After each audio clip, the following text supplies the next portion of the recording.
Hello there, ladies and gentlemen. Welcome back to the Devil's Latest Issue podcast. I am your host, Mr. Vegas. I'm joined as always by my wonderful co-host, Mr. Fatman T. Good evening. I am also joined by our wonderful, regularly occurring side guest. It's the resident furry himself. It's Echo. Y'all don't deserve the awoo tonight. I'm pissed. Y'all can go finger yourself. All I got was the words aluminum and piss, but understandable. Oh, did I cut out? No, I just had a different audio stream going at the same time as you. Oh. I'll be honest, me from the past spoke over you because I was making sure our audio was coming in correctly. And it is. Here, I'll do a small awoo. That's all you're getting tonight. Fair enough. Fair enough. So first off, how's everyone doing? Before we get into this, how are we all doing? How's life? It's all right. I'm doing alright for the moment, anyway. Understandable.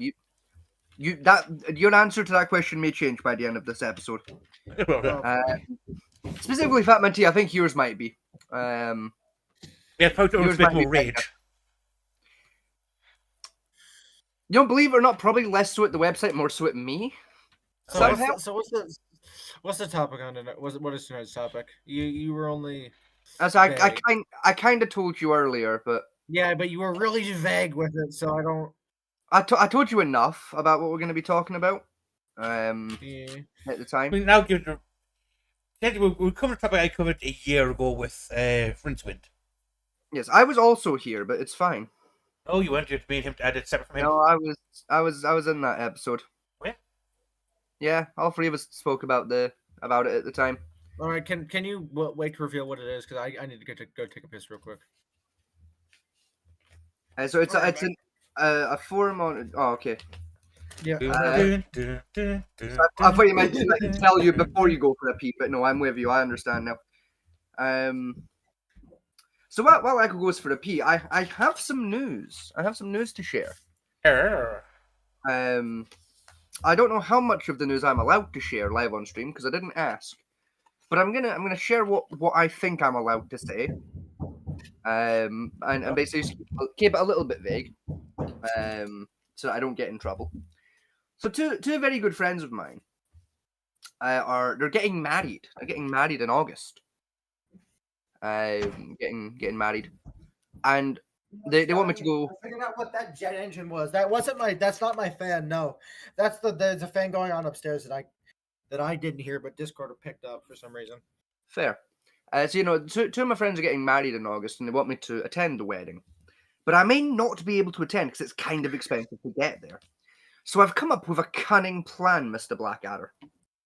I've come up with a cunning plan. What I'm gonna do, right, is I'm gonna like dress up in my very nice suit, right, and I'm gonna buy a brand new tie to match their color scheme, right, and then I'm gonna take a photo of myself, right, and then I'm gonna get a life-size cardboard cutout made of myself. I'm going to post it to them. And the idea is, all they then have to do is set up the cardboard cutout at the wedding, and then just like duct tape a phone with with Wi-Fi access to it. And I am in charge of babysitting that cardboard cutout.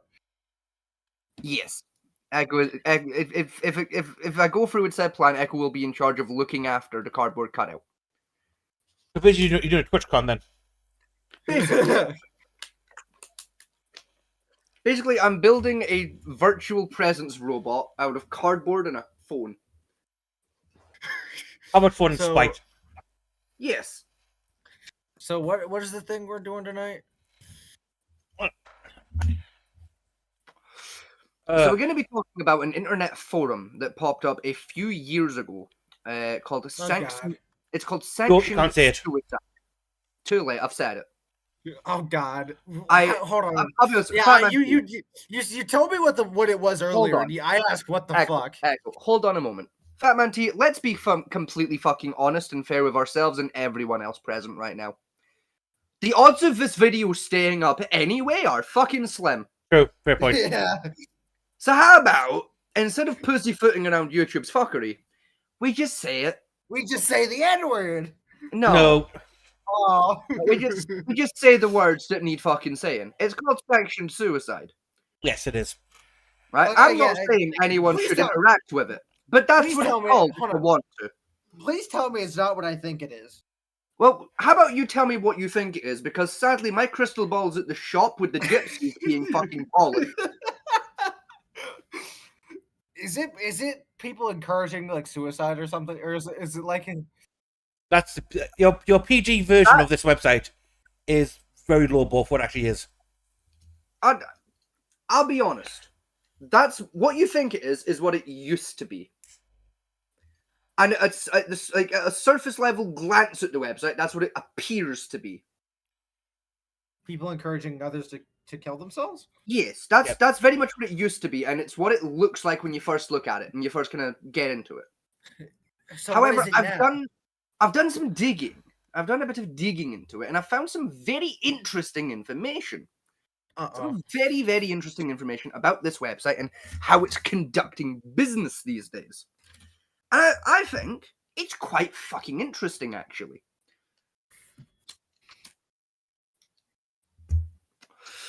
I think it's become a very interesting little place on the internet that, again, I'm not saying people should go and interact with it. Far from it. However, I still think it's worth talking about. It's definitely worth a revisit because it's very different to the last time it was covered on this show. So how was it? What was it like when you guys last covered it? Oh, There Where to was some begin? very dark shit going on that website last year, and Such I as? believe 2 years before. So originally the website was predominantly being used by people with suicidal tendencies and ideations to discuss different methods of what they call catching the bus, to exit the mortal plane, so to speak. And Shuffle off this mortal coil. yeah, and discussing the pros and cons of the different techniques and different options. And I'll be honest, that part, that's still going on. 100%, that is still happening. you missed a bit. Well, no, I'm going through it point by point here, Batmanty. Right, I haven't missed a bit yet. I've just not gotten to the fucking bit yet. Right, kindly have a little bit of faith in my ability to remember shit. So yeah, that part's still going on. The thing that used to happen there that isn't happening so much anymore, from what I've seen anyway, so far, is in the comments of a lot of those threads. You saw a lot of people kind of encouraging people to go for it, like actively, of like, yeah, you should definitely use that method. It's the best method. You should do it right fucking now. Go do it. End yourself. On a regular basis. Now, obviously, that's basically fucking murder, if you ask me and anyone with a brain cell. But hey ho. Yeah. There was I think legally it is too. It's in not. some countries it is. Other countries it's not. It depends on your in jurisdiction. In America, I think most states. Nope. It's perfectly legal As to in, sell someone to kill themselves. Yes, not at the federal level. I believe some states that Some have states. particular hate crime laws can cover it, but very few have it in their How's hate that a crime hate laws. crime? How's that a hate crime? You're trying to manipulate someone's mental health problems, which is classed as a protected classification of mental disability, in order to sway them to commit a bidding to your act. More specifically, it is to persuade them to commit a crime or a felony. The general Because consensus on the law US is state, it's a crime too. general consensus on the law is you cannot convince someone to commit suicide. Well, you cannot convince them to actually end themselves because humans have self-preservation instincts, apparently. So, as far as general law is concerned, it's not a crime to see it, and then for them to do it because you're not directly holding the gun to their heads. Yes. Some states there are exceptions to that, but it mostly depends on how strict their hate crime bills are and hate speech bills are. And how creative the prosecutor is. Yes, as I know here in Britain, you're basically fucked if you do that. But I think Britain and Germany are the only two that technically have a law against it. yeah, and even then, here in the UK, there are some creative ways around it. Yeah. It's quite fun. Now, there was one particular user on the site last year, and a few years prior as well. It was kind of a a long runner on the website. They went by the username of Cake123, if I remember rightly from Fatmanty's message earlier. Yes, it was him. Yes, Cake123. Well, let me tell you something. I scrolled through 4 months worth of activity on that website. 4 months worth of posts, comments, discussions, the works. Yeah. I didn't find fucking hide nor hair of this Cake123. So I've come up with 2 potential theories for what's occurred. Theory 1. Cake123 was some kind of a troll who's been kicked. Theory 2 is that Cake123 was dead set serious and just has followed his own advice, so to speak. Which obviously, if the second theory is the case, while he wasn't a great human being, that's still kind of sad. That's quite unfortunate. I don't care how evil someone is. I don't like that happening in life. So my third theory is could change his username. Potentially, but I didn't find anyone acting the same way as how Cake123 was. There was some little things here and there. People with like similar ideations, but nothing quite as severe. So what was up with Cake? He was one of the most prolific users for encouraging other users to commit the bet, so to speak. They tell them not to seek any help or mental health, anything like that. Yes. Which I was going to say, that was another thing that was going on the website. The last time we covered it, there was a staunch disbelief in mental health resources and trying to get help for your mental health. From what I've seen, again, going back 4 months, very little of that going on today on the website. For the most part, people are very good about saying to each other, "Hey, have you tried, therapy or like going to a doctor?" You tried using drugs.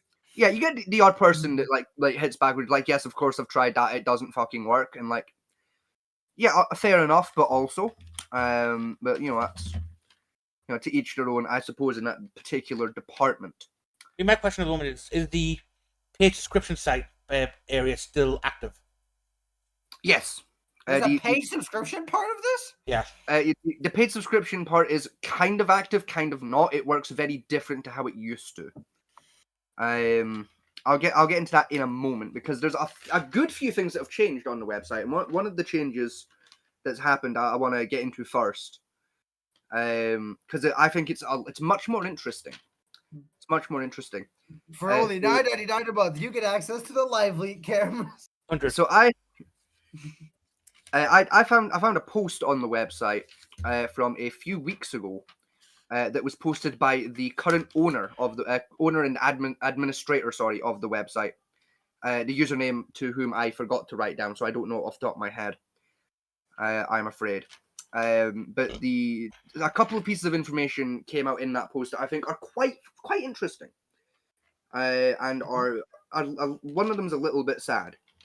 So the previous owners and administrators who were running the site back when we covered it last time, the people that founded the website, both of them have left the project. Neither of them are directly involved anymore. What's that? Both of them have left the project. Wait, why? Were they pieces of shit or? They were fucking terrible people. Can you elaborate? Or? Well, they set up a website where people actively encourage each other to fucking, Oh, I mean, yeah, okay. And they were doing absolutely nothing about that. So, do your own math as to why they were bad people. Do your own math. Also, they were both registered avid incels by choice. Yes. And posted other forums of encourage other incels to go on to killing sprees. And as far as we know from back then, they were linked to at least 3 mass shootings linked to one of their forums they were running. Yes. Oh. Now I'm sorry that the first thing that popped into my head when you said killing spree was the Halo announcer. Killing spree. Don't worry about it. Killtacular. So one of the previous owners and administrators left the project after the other one did. We'll get to the second guy in a minute. One of them left the project voluntarily and kind of basically stepped down from the position. The second one, however, and I couldn't find any details as to which one was which. There's sparse details around what happened here. But allegedly, what occurred was there was a reporter who was not named in the post, but there was a reporter who had done an investigative piece into the website, and obviously was disgusted by what was going on the website. So doxed one of the original owners of the website. As a result, said owner and administrator reportedly, allegedly, no longer felt safe where they were living and didn't have the financial means to move house to a new location they felt was safe. So instead, basically felt they were out of options and sadly took their own life.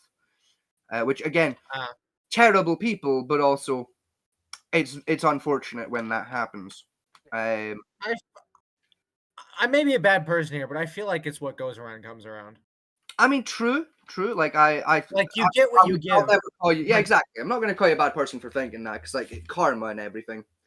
I don't think it was a New York Times article. It was a different one. Not. I don't believe it was. Again, no paper or the name of the reporter was given out in the post. I'm assuming for legal reasons. Yeah, because the New York Times one were put in the radar of the guy the video I first saw, and I did some digging in that one. They only listed, they did list the guys' real names in that article, but didn't give out their home. I think they gave their home state, but not home address. You know, there was a female. The only detail that was given about the reporter was it was a female reporter for a major news corporation. It might have been her then. I don't know. Fully doxed. Both of them. One of them was able to relocate to what they deemed to be a safe location. The other one wasn't able to, and took the other option in life and cut himself short. Which again, very, very unfortunate. But that happened. The post that the administrator, the new administrator / owner had put out was basically laying out. This post had been put up a few months after they'd taken seized power of the website. But it was basically explaining, like, look, this is what these reporters are saying about this website. This is what's happened to the previous owners and administrators. This is who I am. And this is what the website is actually for. This is what we're going to be using it for. Anyone doing not that will be fucking slapped. Which, understandable. From what I can tell, said administrator is very, very strict about keeping things above fucking board on the website now. That's one of the really, really positive changes I've seen on the website happening. Is obviously people are still talking about very similar topics. Kind of discussing like, if I were to end my life in this way, like, what would we think about that? And it's like, it's an inefficient way. Like, here's all the problems with that. Or, that's a good idea. Here's all the benefits to that. And obviously benefits in heavy quotation marks there, but still. The only downside to the change that I saw was a lot of the topics and methods being discussed were a lot darker in nature. However, the responses to a lot of questions were a lot more wholesome and weirdly a lot healthier than they used to be. Like, you had people having very, very good, healthy, honest conversations on the platform of like I saw a lot more posts of around people being like, hey, is this a good way to end myself? A lot more posts of people being like, hey, this is how I feel about my life. What the fuck do I do about that? And people giving genuinely good answers. It was quite an adventure to go down. So like when you first like look at the page and kind of are exploring it, it looks really fucking bad. But like, once you like really start digging into it, it gets a bit better. It's not quite as bad as it seems, and it's definitely not as bad as it used to be as a website. Go back in the day, I can remember from where I was digging into it. There were sections of websites, I think on the paid side mainly, yes, where they give you detailed descriptions of how to do the topics, like the methods, and then they connected to sellers who sold said methods to people. Yes. Huh? Excuse me? Yeah. So Okay, hold on. Where is this site like based in? Like, who is this in America? Or? I don't know off the top of my head where their servers are based. Because in I America, should assisted that. suicide is illegal. It's a .net, so it could be anywhere technically. Yes, that is all. Technically, what they're doing is an assisted suicide. It's more informed suicide, technically. Yes. So it isn't technically illegal. It's just frowned upon. It's for the same way as you would for like certain drug laws, where if I sell like a slightly modified version of cocaine to you, as long as it's put in the package, it's not fit for human consumption. What you do after that is your choice, not mine. Yeah. All right. Hey, Roman. now, hi, Roman. We are live. You guys- by the way. Oh, I thought you guys did you guys just start? We Pretty started much. a bit ago. Yeah.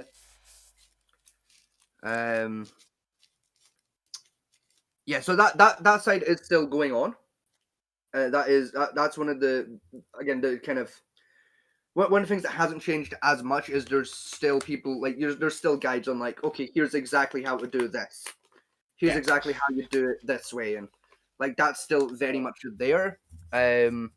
At the same time, though, like weirdly, and it's gonna sound stupid, they're better than they used to be, though. Not in the sense of like, oh, they give you like more exact descriptions, even though like yes, they do. It's also like from how I read it, at least with the guides that are on there, rather than it being what it used to be of like, okay, here's exactly how you do it, and that's the sole purpose. It was more like, okay, here's theoretically exactly how you would do it. Here's the pros and cons of doing it. Do with that information what you will. Whereas previously it was, here's the information, no pro and con list, you should do it. It's now a much more... Educational's the wrong word, but I'm going to use it anyway. It's a more educational discussion they're having, like in those forums now, which... Again, though, I understand... There's exceptions there, but it's a little better than it was. Again, to me, that shouldn't be there.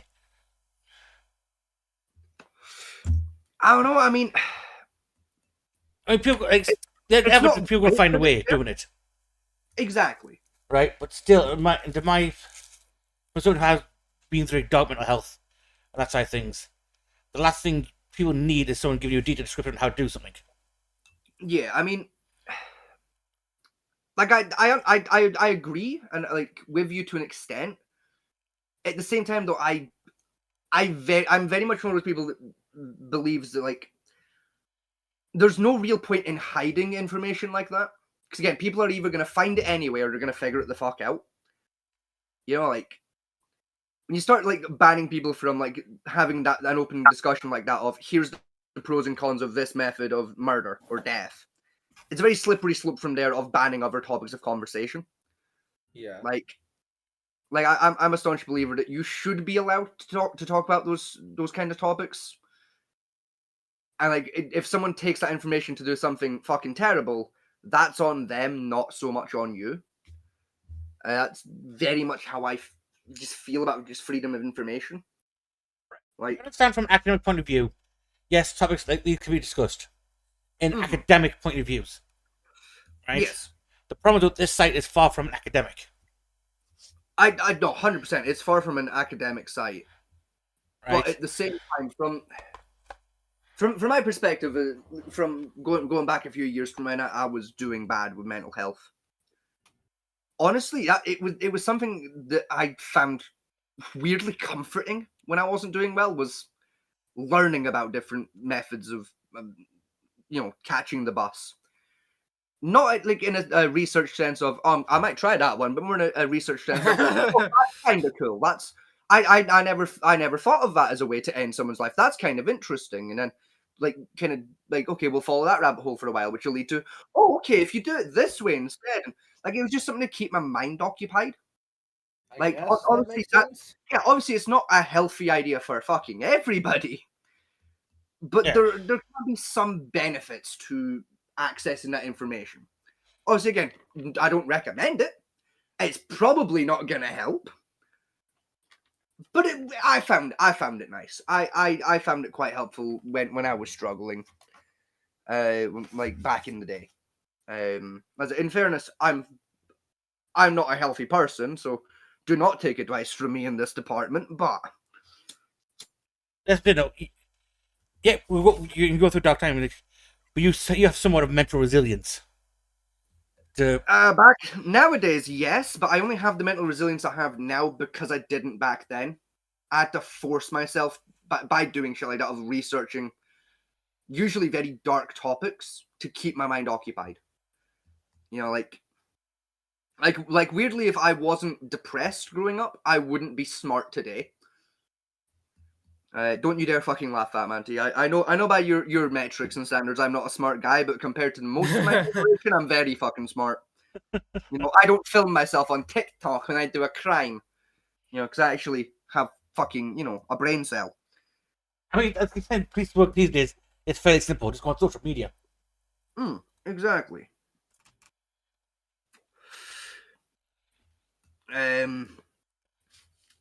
Yeah, I'm just checking my notes to see if I have anything else just written down to talk about before getting into some of the meat and potato of this. I mean, I did say when I eventually got to the website earlier on today, I didn't notice that the recovering page that had previous last time I was on it, all they had on there was the Samaritans, and that was it. And that, that was a bare minimum for the legal reasons I had that.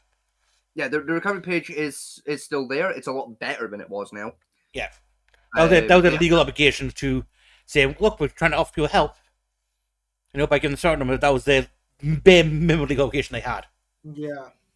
Like today is basically a comprehensive list of not just like helplines and things, but like different like it's got some links to articles about different forms of therapy that help. Yeah. Some people like it's got a lot of fucking resources on there. Speaking of resources, incidentally, very quickly here, just while I look for a file that I need, ladies and gentlemen at home who are listening, obviously because this is a very dark episode. I am periodically going to be putting links in the chat to the Samaritan's helpline. Just in case, you know. Right in the description. Sorry, in the description. Perfect. I'm still going to ding it in the chat. So anyone at home, if that is something that would be of benefit to you, it's in the chat. It's in the description. You know, don't be afraid to reach out to friends, family, and whatnot. Obviously, it's better to try and get some help before it's obviously far too late for you. I mean, there's also Discord is a section for mental health. Yes. You want to post something in there, like links, sources you have, or just generally ask for help. It's there, use it. I will put the same link in the mental health chat as well, just so that it's there. Also, like say, if you're from America, a lot of states have their own local mental health services. Yes, there are. Contact. You're not too sure what they are. Go to your local hospital. We pass on a wall somewhere in there. Yes, obviously the only reason I post the Samaritan one personally is just obviously myself and Batman T live in the UK. It's one of the more prevalent ones in the UK. It's one I've used myself in the past, both for personal use and more professional uses. They're wonderful guys over at Samaritans. They do a great fucking service. And frankly, they don't get enough credit. The big one that helped me was the early psychosis intervention team I dealt with, yes. Which is the NSS-based one for early psychosis. Yes. Now, if my computer would like to stop being a penis, that would make my life a lot easier. Because I'm trying to post a fucking file in one of the chats, and my computer is saying no. I'd like it to stop saying no and do its fucking job. That would make my life infinitely fucking easier. It would make it infinitely easier if it was this side of Christmas when it did it. That would be fucking wonderful. Are these screenshots you're trying to post in? Yes, they are the screenshots I took earlier. What do you put? Where are you throwing it? We have a secret channel. I'm going to be putting them in just because obviously they're. Am I able to see that or no? You will be in a few moments. Right. Excuse me. I believe Fatman is going to pull it up on his end. I want mine to put through stream OBS to you in a second. Yeah. Now, obviously, just again while I'm trying to get these fucking files to load up, which is taking a while because again my computer is just misbehaving right now. The content from here on is going to get a little bit darker, a little bit spicier. Also, I have censored a decent chunk of some of the content here, just things that are a little bit far in nature. Now I'm nervous. So obviously, people that are listening, if this far's been too much, feel free to fuck off. Yeah. Now's your best chance. You're not required to be here. Yeah, honestly, it's one of those episodes where, like, at any time, just feel free to just fuck off if you're not having fun. You also, if you've got those parents who've got your children in the room while listening to this, Yeah, fuck them off. To a different room. Tell them to skedaddle. Yeah, fuck them off to a different room. Frankly, you shouldn't have them listening in the first place because we say bad words like fuck, cunt, and pussy. But yes, they simply so I'm started in sending the first place. Send the first screenshot now. Now this particular screenshot isn't that dark, but I did find it quite interesting, and I found it quite. I didn't like it, to say the least. I didn't like this particular I still screenshot. can't see it. The fact that it hasn't pulled up yet is why. So to give people, I mean, the context is covered in the screenshot, but I'll still give people the context myself. So the British broadcasting company known as Ofcom, who are I believe a government service that basically regulates like television and media, has launched an investigation into the website. This investigation was initially launched back in, I believe, 2023, and is still ongoing against the website. The website is now blocked in the UK. I believe it's also been blocked by Germany, Spain, Turkey, and I believe Italy, if I remember correctly. I still can't see it. I know you can't see it. Batman 2 has not pulled it up yet. You don't need to see it right now. It's not important. There you go. You will now be able to see it, presumably, once you click on that stream. As I try to sort out The devil's latest Discord. Yes. So yeah, so Ofcom's launched an investigation. Why is it so blurry? Or is that might that's be me. probably Discord that's causing that issue. So it's blurred for everybody else, and it's not my way. Well, I mean, I have the raw version of it, so it's not blurry for me. But let me check the Discord stream, and I'll tell you if it's a Discord problem or a you problem. It's not blurry on my end. Okay, that is a Discord problem. Try pulling the call into full screen, see if that makes it big enough to kind of read it. Kind of. I mean, I can make it out. It just feels like. Okay, so what I'll do? Hang on. What I'll do? Oh, hang on. Let me try something first. Change stream. Put that to that. Right, is that any better? Or is that worse? That's about the same. Yeah, it's about the same. It's fine. I can still. It's fine now. I can still relatively read it. Yeah, it's actually fine. No, I can't. Take it back. So I can. Yeah, Echo. If you look in the server, you should have access to a text channel called "Fuck Off Cunts." Okay.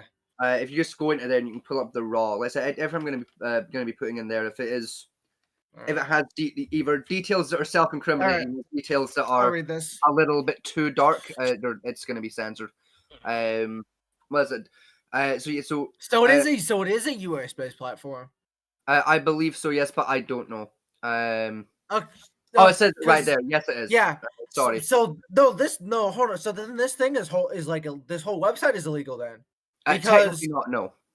No, because with what you said with the paid service thing that was happening earlier. Yeah, that is assisted suicide. Assisted suicide in this country is illegal. I get legally. It's not assisted suicide. Not at the time assisted suicide. The definitions for assisted suicide is someone has to physically be assisting you in ending your own life. Swapping of information and or encouragement is not classified as legally assisted suicide. Under American law, it was informed suicide that was occurring. Yeah, under American law, basically, assisted suicide count basically as if as a doctor I'm sitting there set up the drip for you to kill yourself, or if I'm sitting there pressing the button for the drip or method to end you, that's classified as suicide. Yes. It's a very specific point of the law. Giving you the equipment to do it yourself is not classified as suicide, but you can still back out. Okay. Now the reason this particular Hold screenshot. on. Hold on. Can I ask about? Hold on. What is this encouraging the young to die? Okay, where am I looking? You're gonna need to narrow that down a little bit. The fuck off cunts thing. What is the encouraging the young to die? We'll get to that later. Don't worry Okay. about that. We will get to that. Because that's a video about the website from when Famanti last covered it with us. Now, yeah, I see ladies and gentlemen at home from. I hope you can see it anyway from the screenshot. As I said, Ofcom is. Well, obviously that wasn't today. It's a fairly old post. But Ofcom launched an official investigation into the website under the UK's Online Safety Act. And now this screenshot, it irritated me, but it didn't irritate me at the same time. Now, the reason it irritated me at first was because I didn't know about the paid subscription system that was going on previously. That was a detail I had forgotten at the time. So seeing the website having an option to donate to help them with essentially getting out of their own fucking trouble financially, that irritated me at first. But then, obviously, upon reflection, a couple hours later, when I remembered, oh yeah, they used to have that subscription service going on. They no longer, from what I understand anyway, because I didn't make an account, I was viewing as a guest. From what I understand, the subscription service is no longer a thing. It's no longer going on to what I know. However, they do have this donation system that is specifically for donating towards the legal costs of the legal battle they're going up against with Ofcom over their investigation into the website. So as I said, morally kind of grey. At first I hated it, but it's still fucked, but it's better than it could have been or would have been. The original paid subscription was like 100 quid a month. Yes. That's where they give you the full details on how various methods worked. Yes, I said that with sellers. Yeah, that information is just freely on the website now. If a user has posted it, it's there as a thing to just get a hold of. So this next screenshot is a screenshot of a conversation that was going on the website. And I didn't grab the full set, but I did bring it up. I brought up some of it. CBT? CTB. Where are you looking? You need to. Catch the bus. Catch the bus. There you go. Thank you. Catch the bus. Okay. You're right. You're looking at there. Listen, you need to stop just saying things and tell me where the thing is so I can help you. I took these screenshots at midday. Morbid curiosity is that was 9 hours ago. Morbid curiosity is making me wonder what you blacked out. You don't want to know. Yeah, I know, and you don't want to know. I can take a guess at it. Yes. Now this, as we can see, this was a post made by a fairly young person. I don't believe they said their exact age. I mean, they're using an anime not in the profile picture, screenshot. so I'd imagine. I don't believe they give her exact age in this screenshot. I know a little later in the conversation, which I didn't. Oh wait, no, I see now. I see what it is. If you I don't could, like you forgot to scratch out one thing. where am I looking? Because I probably did. The forums sanctioned suicide discussion, and then what the method. Where? Oh, yeah, I see it. Oh, no, I did. You forgot. I just didn't spot that. I'm suddenly very. Whenever I see that word, I feel very I'm very aware of my neck. Like Yes, whenever I see that. Most human beings have that particular reaction. Ladies and gentlemen, home, I do apologize. I didn't see that. That's on me. I suddenly feel very aware of my neck right now. Yes, I said, ladies and gentlemen, that was on me. That was a genuine error on my part. I do apologize. That was not intentional on my part. That was a whoopsie fucksy. That genuinely was. I believe I've done the same thing in the last screenshot as well. If that Did is you? the case again, I do apologize. No, You didn't blur out. You didn't blur out anything at the. Right, no, by the last, I mean the last screenshot that I'm going to send, not the one previous sent. Sorry. As that one was on me. As I was saying, though, I believe a little later on in the conversation that again I didn't screen cap because most of it was just kind of guff. The OP of this particular thread did mention they were in school. I believe I think it was early high school, late middle school kind of age. It's about 14, 15. Now the reason I took this screenshot was it kind of it's one of the many examples of what I was talking about before about how conversations are happening on the website now. I noticed, especially with much younger members, like this person here, were like as you can see here, you know, the other user is answering the question quite honestly, I would say, giving them a very fair answer. But as you can see, again, not encouraging, discouraging, just saying, look, here's the information. You know, like, it's, you know, we can talk about, like, morally if that's still right or wrong. The important thing is it's morally a lot better than it used to be to me. Yeah. Like, it's, this is honestly an example of genuinely kind of a healthy discussion about the topic that's going on there. I just didn't have time or the energy to go through the entire thread and fucking just screenshot the whole thing because we would have been here for about an hour. And I would have been there for about 4 fucking hours trying to censor all of the kind of no words by YouTube standards. Yeah, let's obviously for that original poster that put up this particular thread. I hope you're doing better. I hope you start better later in life. Because obviously I hope you're still alive. Yeah, I mean, obviously they're a fairly young fella. I'm assuming a fella. They're a very young person. Sorry. Yeah. Fairly young persons. I believe they said they were like middle school, high school kind of age, so 14, 15-ish. Just by the method they picked, I would say it's a man. Probably. But yeah, like it's. I mean, one thing I will say though, I remember Bankai from a year from when I last looked on this last day dived on this website. Yeah. Now, last time I checked, I dived into him. He's generally more. He was very much more pro. Yes. Suicide, and he seems to have changed his tune a little bit. I was gonna say I remember Bankai as well, and don't get me wrong, he's still very much pro. Well, he's what the website itself describes as pro-choice. I thought that was a thing for like. Yes, usually it is, but in this context, no. Oh god! There's a thread. There's actually a thread in the site I saw today. There is, yes. Before you kicked me, before you told me to back off. Yes, because you know I'd rather you didn't have a mental breakdown. You know, on the day we're gonna go fishing, because I'd like to go fishing, please. Right, which state that I think the thread was the word that pro-life is removing your right to die. Yes. So the you do not have permission to die. Sorry. Yeah, unironically great impression of the world governments. But anyway, as it said, users they're still very pro suicide in the sense of you should be allowed to if you want to, but they are a lot better at, again, like in this discussion here, rather than actively encouraging it, just giving the people the information and letting them decide based on the information.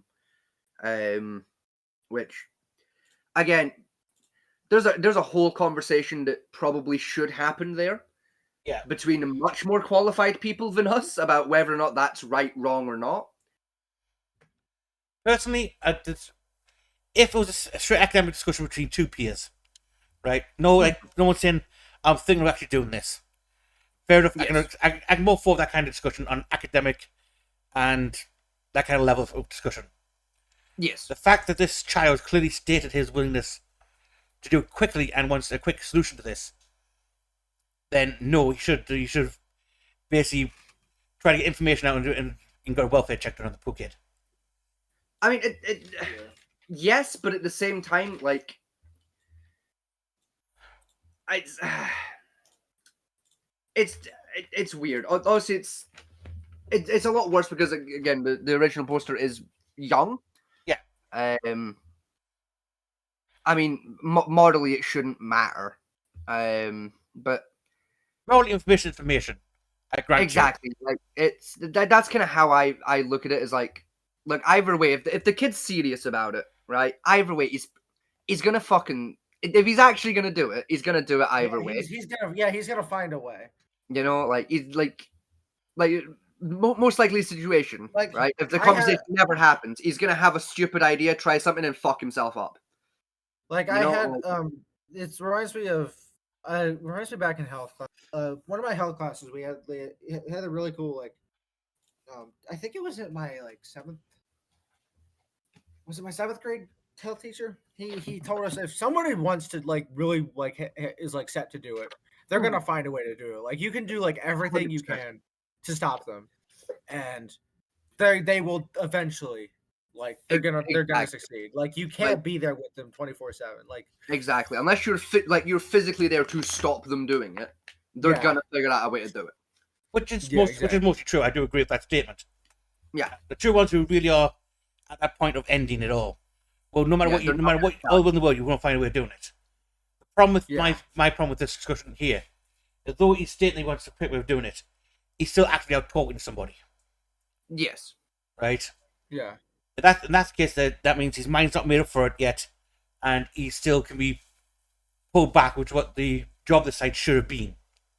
Yeah, I mean, I argue to an extent that is what's kind of happening there. Like, I mean, from my perspective, you know, like if I were to say to somebody, "Hey, I think I've got a really good idea for something," right? And I laid out the idea, and they said, "No, that's a fucking stupid idea."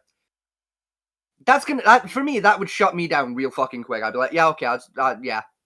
Especially if someone I know 100% knows what the fuck they're talking about. Yeah. That would shut me the fuck down instantly. I'd be like, "Yeah, okay, bad idea. Moving on with life."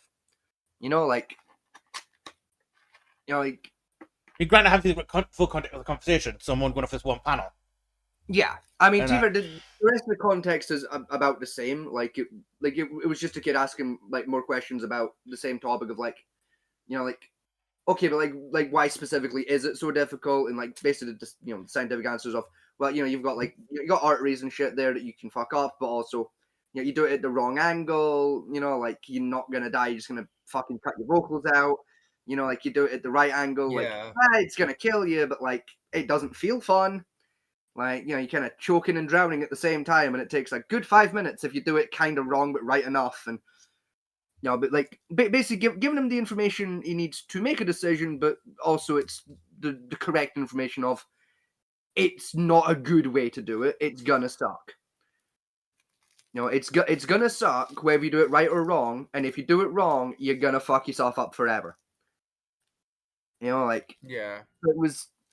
It's why I'm saying yes, it's still morally probably wrong, but it is.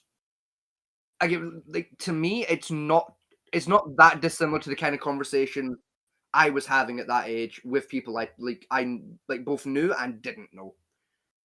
I was having far darker conversations in the same kind of categories with both people I trusted with my fucking life and complete strangers online.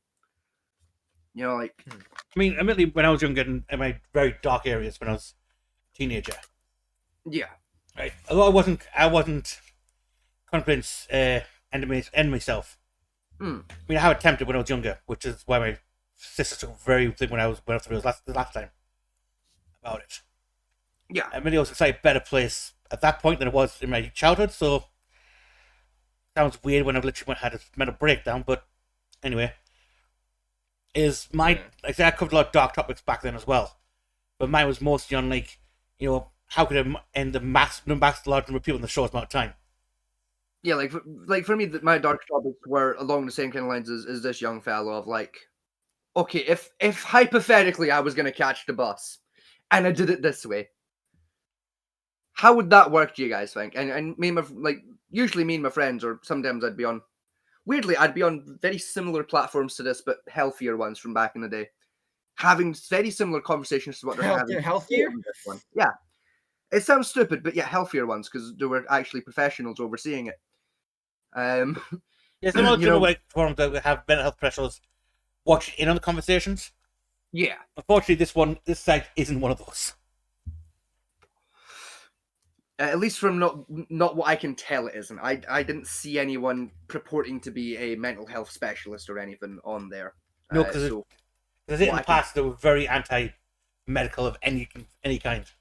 yes, I said these days there's still users that don't like it, but they're very straightforward. I'm just like, look, whether you like it or don't like it, it's still you should look into it. You know, you should look Yeah. into the medical side of things and try and get some help. They're very good about that these days. Now this is third screenshot. I don't think I had to do a lot of centering on this third screenshot. I didn't have to do any. Fucking fantastic. Yeah. Yes, this was a screenshot I thought was a conversation I thought was very important to take a screenshot of, because this was by far one of 3 topics I saw most commonly being discussed on. No, sorry, 4 topics I saw most commonly being discussed on this forum. The 4 topics I saw most often happening was we had posts like this of people being like, I was in a bad spot. I was sorry. Why do I hear? Who's got the thing pulled up? It's Why making do some I check. hear it in somebody's background? I was making some checking something on my end because usually my mic has slight bleed effect on my soundbar, and it's not having that at the moment. Yeah, I fixed that like a month and a half ago because it was bugging me.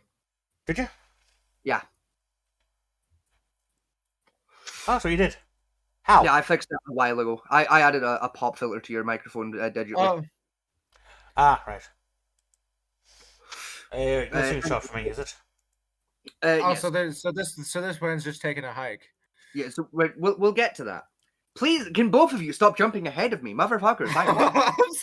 I'm sorry. Not both of you, Jesus. So the 4 topics I saw most commonly being discussed on the forum when I looked into it earlier today was you had posts very much like this of people who were like, I was doing bad, I was considering it, but I'm in a slightly healthier place. I've come up with a better idea, which congratulations to those people.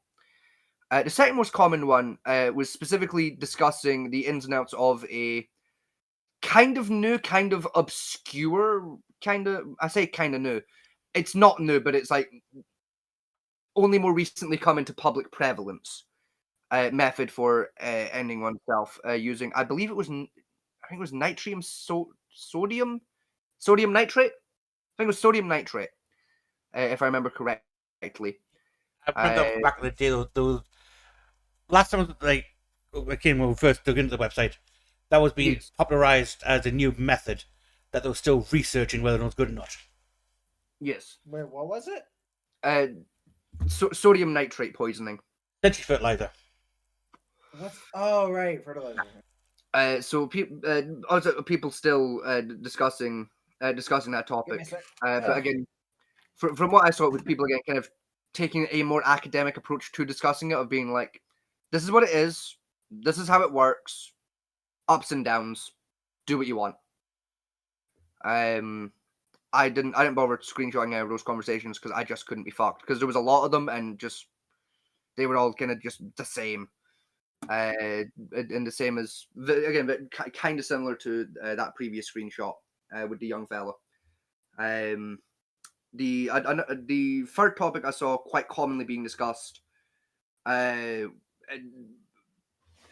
a little fucked, but it's a carryover from the last time we discussed this. There was a tradition. Well, there is a tradition, sorry, on the website where if you're either you're going to be leaving the website or you're going to be catching the bus, as they say, Goodbye. on the web. Yeah, putting up a goodbye message. I did see one of those out of mostly respect. I didn't screenshot the one in particular that I read through. Hold on, say that I again. I will- was AFK cleaning. What was it? Right, so I'll start again. So there was. Oh, there's- sorry. It's fine. it's not like we're live streaming or anything, and like it's not like we can't edit that out or anything, So there's a tradition on the website that's been going on for a very long time of if you're either going to be leaving the website, like not using it anymore, or you're going to be catching the bus, as they say on the website, to put up a post, essentially like a goodbye message to the other users. And it's quite common for people to use it as also like a note, because they know obviously if they do catch the bus, then law enforcement's going to look into their activity online to kind of find the post, so on and so forth.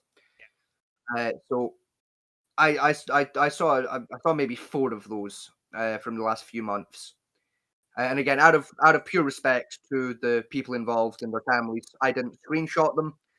I'm not gonna talk about the contents of said posts. Yeah, that's fair. What I will talk about a little bit is the comments on said posts. I'm guessing it's some heinous shit. Honestly, no. I was impressed, surprised, and slightly proud of the comments. At least of the particular one I read that kind of stuck in my mind because it was a tough read.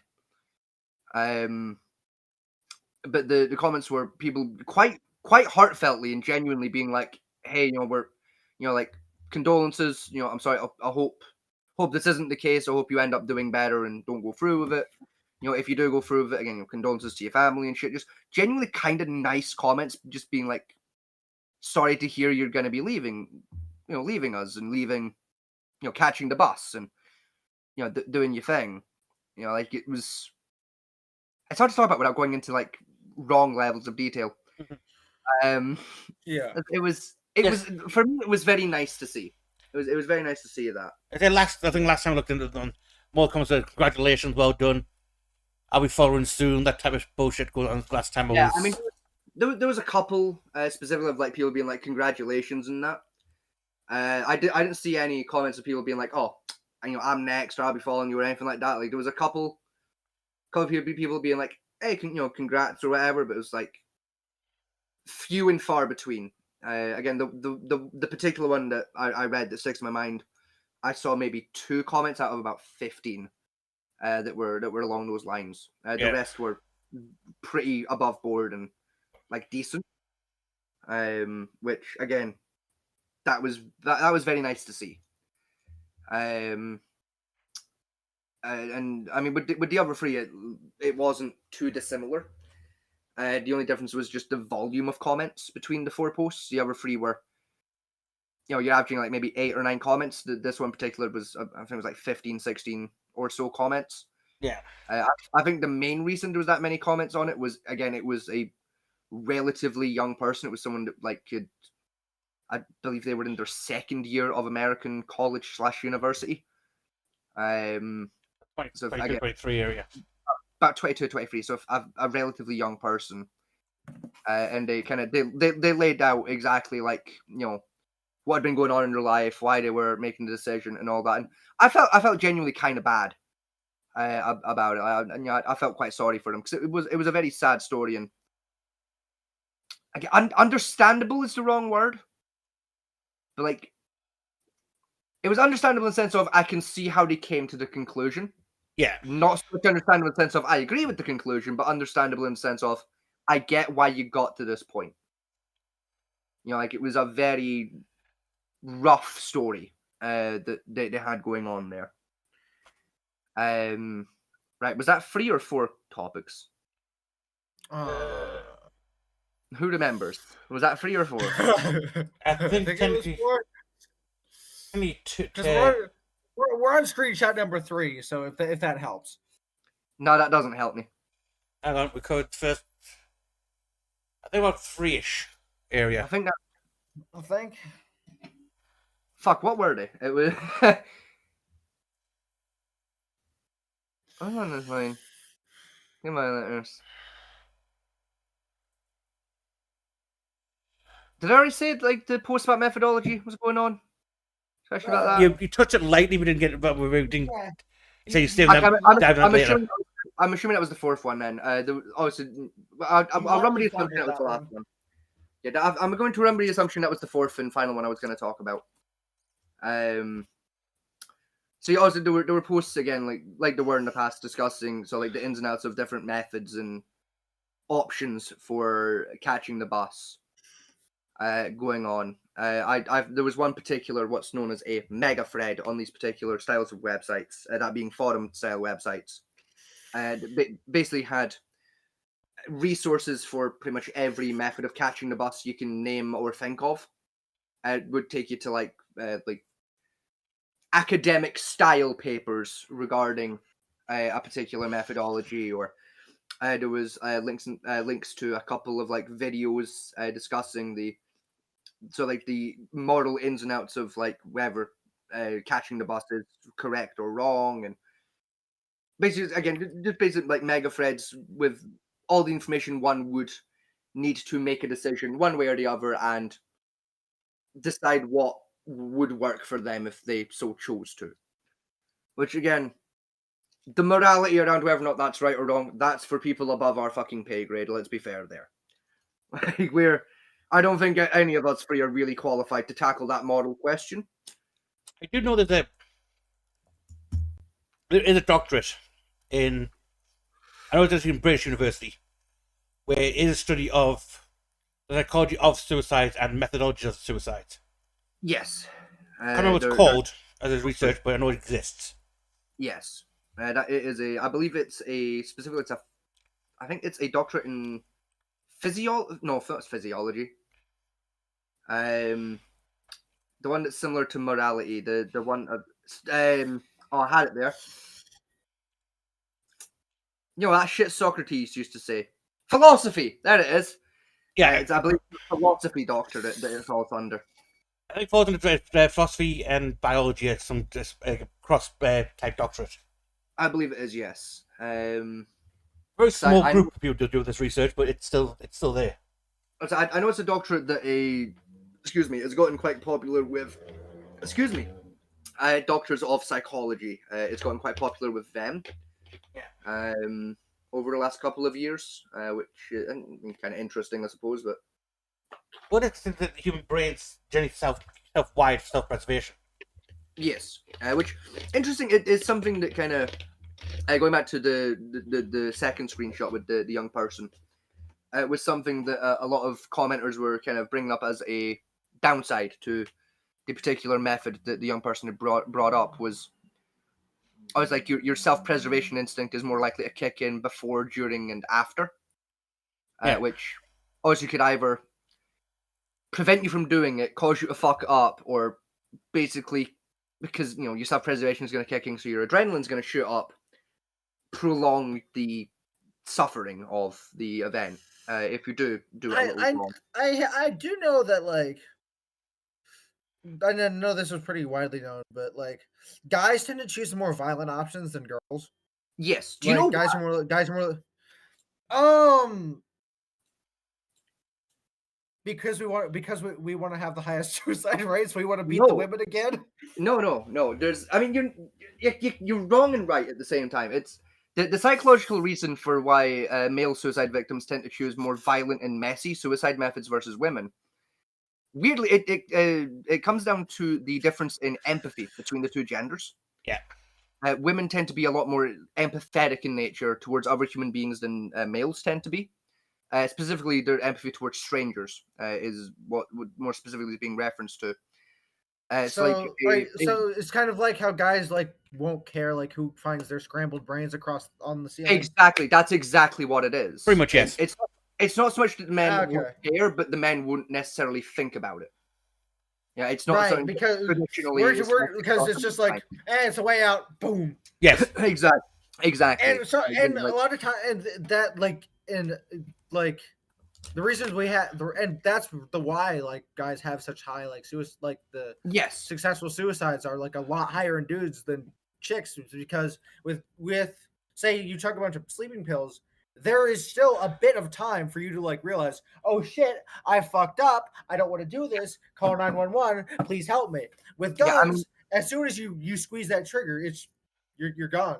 You'd honestly you'd be surprised. You're right for the wrong reasons in a way. Because I mean even with like a GSW form, Like there's plenty of ways to fuck that up. Oh yeah. There are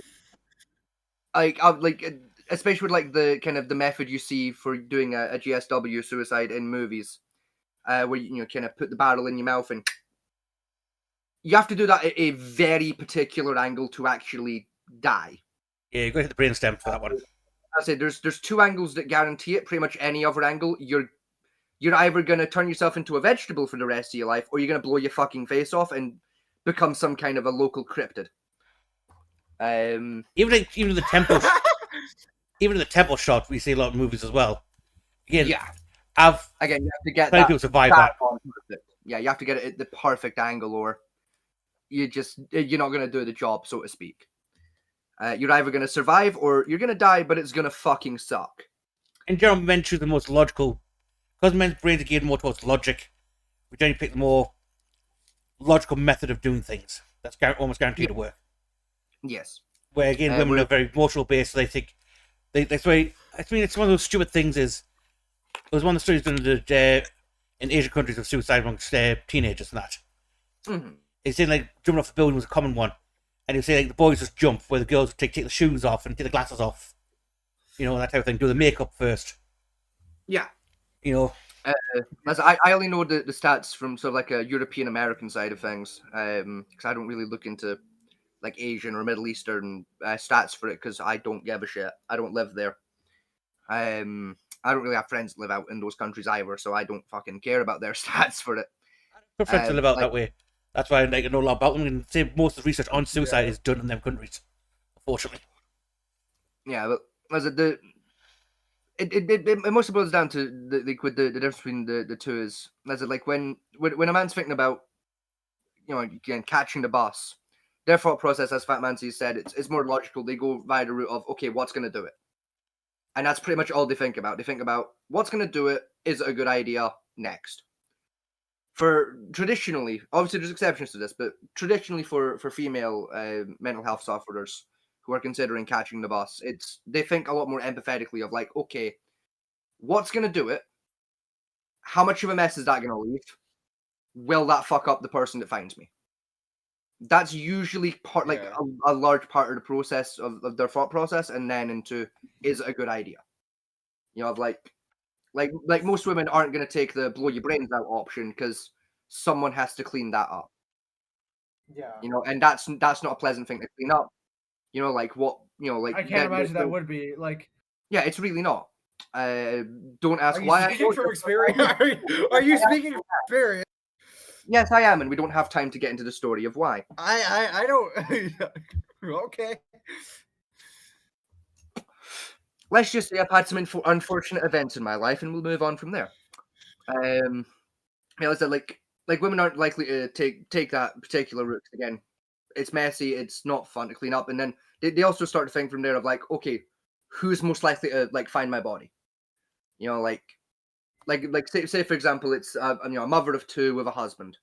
Okay, if my husband finds that, he's an adult, it's gonna fuck him up, but like he's probably gonna be fine. Yeah, but if your kids find that, that's years worth of therapy. Like exactly. So they then think, like who's gonna be home first? Like if the husband's home first, yeah, okay, it might work, but it's still not great. If it's a case of like, okay, like my eldest daughter comes home first, right? That's a no go. Like youngest son comes home first, no go.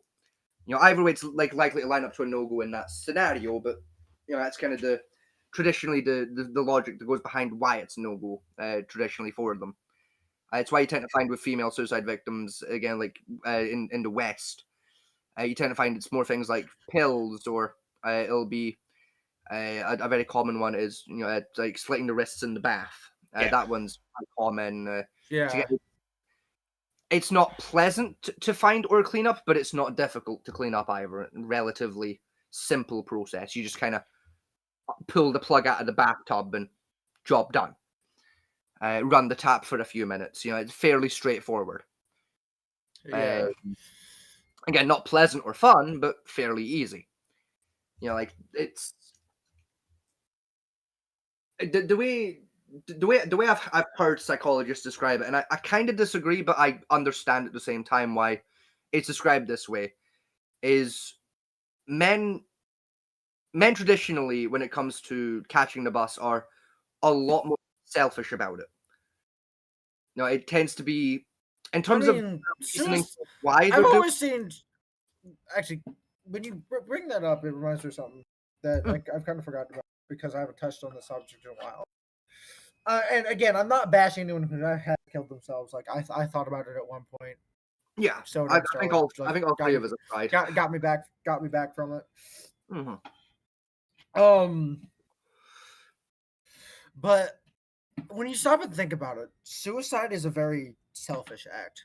It is because certainly it is because you're taking all that pain, all that suffering that you're like that you're feeling, and well, yes, like you're taking you're getting rid of it for yourself, but you're dumping all of it on everyone who ever cared about you. I mean, in a way, you're dumping a lot of it. I wouldn't say you're dumping all of it. Like, obviously, people are gonna feel the same way. They're gonna feel upset and in a lot of cases confused and angry. There's a lot of emotions that come from death, especially a catch the bus kind of a death. Yeah. A lot of guilt around it, especially the people left behind because I should have seen it. I should have done something more to prevent it, that type of stuff. It's like I should have seen this shit. Like and then they're blaming themselves. It's like when but at the same time, like, with depression and suicidal tendencies, those feelings never go away for you. Like traditionally, like some people can recover, but usually that's with you pretty much forever.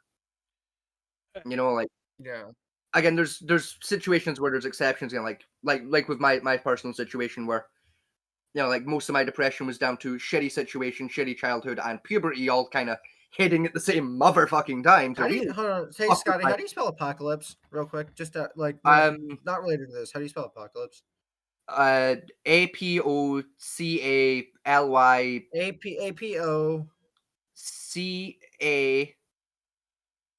CALYPSE.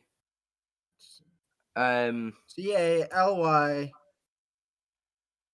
PSE. I swear to God, I'm gonna fucking hire a guy for this show whose only job is to sit here and tell you cunts how to spell stuff. I love both of you, but I'm tired of being the only one here who can fucking remember. Right.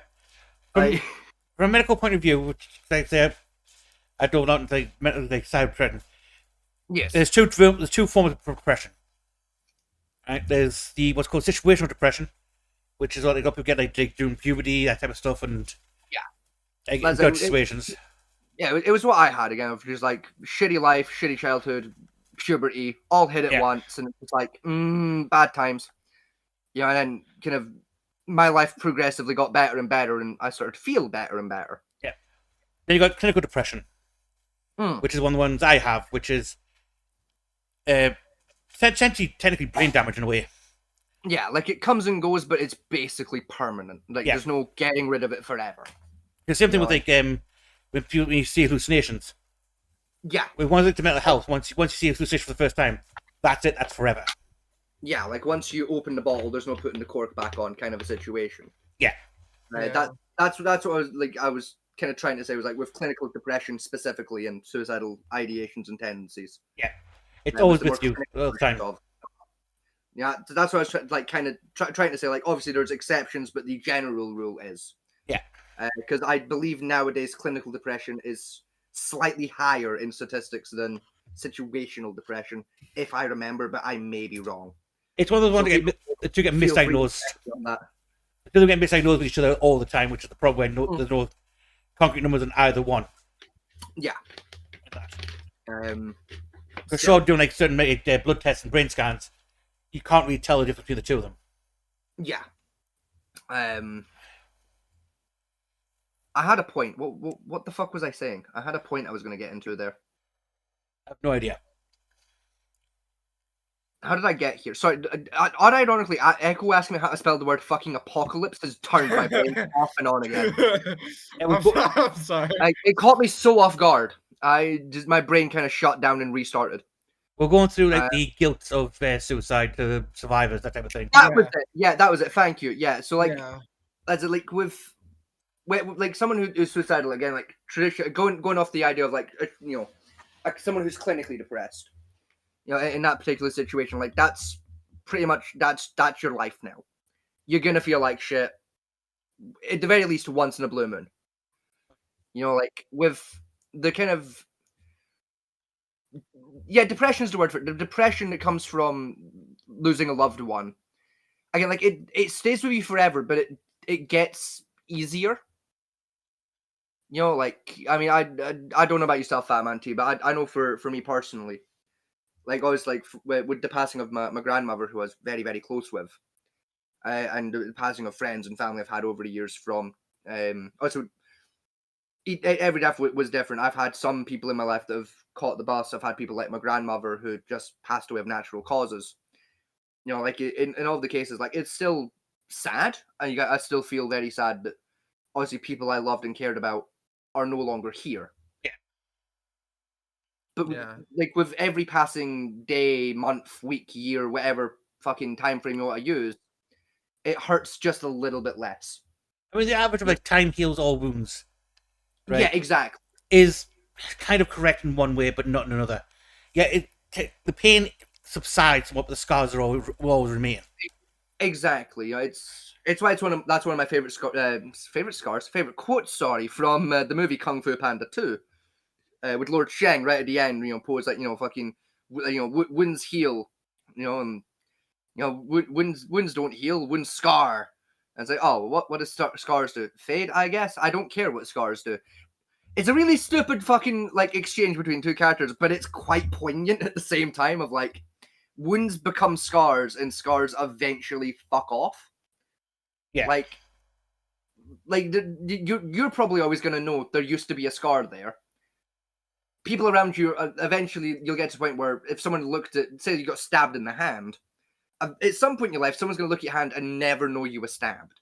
Oh yeah, I mean, it's the same kind of thing with like mental scarring. Is you're always going to know it happened, but it's eventually it's not going to be as tough, and it's not going to be as obvious to people around you that it happened.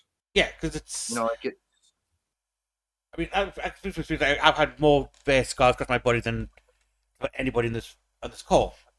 Yeah, I think if me and Echo combined our scar tissue, you'd still have us beat. Yeah, and I don't have a lot of scar tissue anyway, so I've got tons of it. Yeah. I'd be doing the heavy lifting in that count, but still. And I've got scars that have like become less prominent over time. I still don't damn to say because skin feels sensitive in those areas, but on the outside, but it's people don't notice them anymore. Yeah, I mean, I think as well. Like, it kind of boils down to person. Like, yeah. So it's like you were saying there, like with your physical scarring, you're like, it's like there's sensitivity there, like around the skin and that. For me, I have the exact opposite with my scars, like my physical scars at least, and it's the same with my mental scars as well from over the years. It's like rather than it being like, oh, there's sensitivity there, or like for me, like both my mental and physical scarring, there's numbness to it. It's like, I mean, the scar that the most obvious scar on my body is on my finger, because it's one of the newer scars from my life from when I stabbed myself, and then a couple years after stabbing myself, I broke my finger with a sledgehammer and a tree at the same time. Oh. Yeah, it wasn't. Ow! Very bad decisions were made while I was sleep deprived that involved a tree and a sledgehammer. Yeah, like that's one of the more obvious scars on my body, and like from both of those incidents, like the stabbing incident, which was a genuine accident, that left me with permanent nerve damage in my hand, and then the sledgehammer just kind of fucking added to that nerve damage. It's like I don't have feeling in my right pointing finger from sort of like the last fold up to the fingertip, if that makes sense. I mean, again. It's kind of the same in like with pretty much every like piercing and blood, every piercing injury at the very least on my body is like that part of my body. I just don't have great feeling there. Like if you punch me there, I'm still gonna feel that shit. But say my right shoulder, for example, I've got a little bit of numbness in my right shoulder from weirdly being shot. But at the same, punch me in the right shoulder, yeah, I'm gonna feel it. If you punch me in the left shoulder, I'm gonna fucking notice it a lot more. Because I wasn't shot in the left shoulder. You know, like I can feel my left shoulder properly. I'm gonna piss. I'll be right back. You're good. I mean, again, down to my mental scarring as one of the main topic of the show. And that. Yeah. Mine is a very unique situation. Is because I suffer from like ADHD and all that from a young age, and where my biology kind of had a unique quirk to it at the time. Is I was raised in a very odd manner mentally in order to control the quirk of my biology essentially. Because at the age of 4-year-old, when you can pick up 90 kilos and hit your father with it, people started getting worried. Yeah. Around it. So I sounds really bad when I say it, but it wasn't. I went like a lot of heavy mental training as a child. It's just like adults expect adults in the military to go through. I went through that at the age of 4. A lot of it. Excuse me. Yeah, it was like from what I've heard from the stories over the years, it was again like I was saying, kind of like to try and quell and control, so like your anger and emotions and things, and basically keep your strength in check. Essentially, that's what it was about. So because that helped me when I was younger, but also create a bottleneck in my mind, or my emotional state, which meant I attached emotions from memories very fairly simply, which unfortunately led to when after my died and had nothing left to focus some stuff on.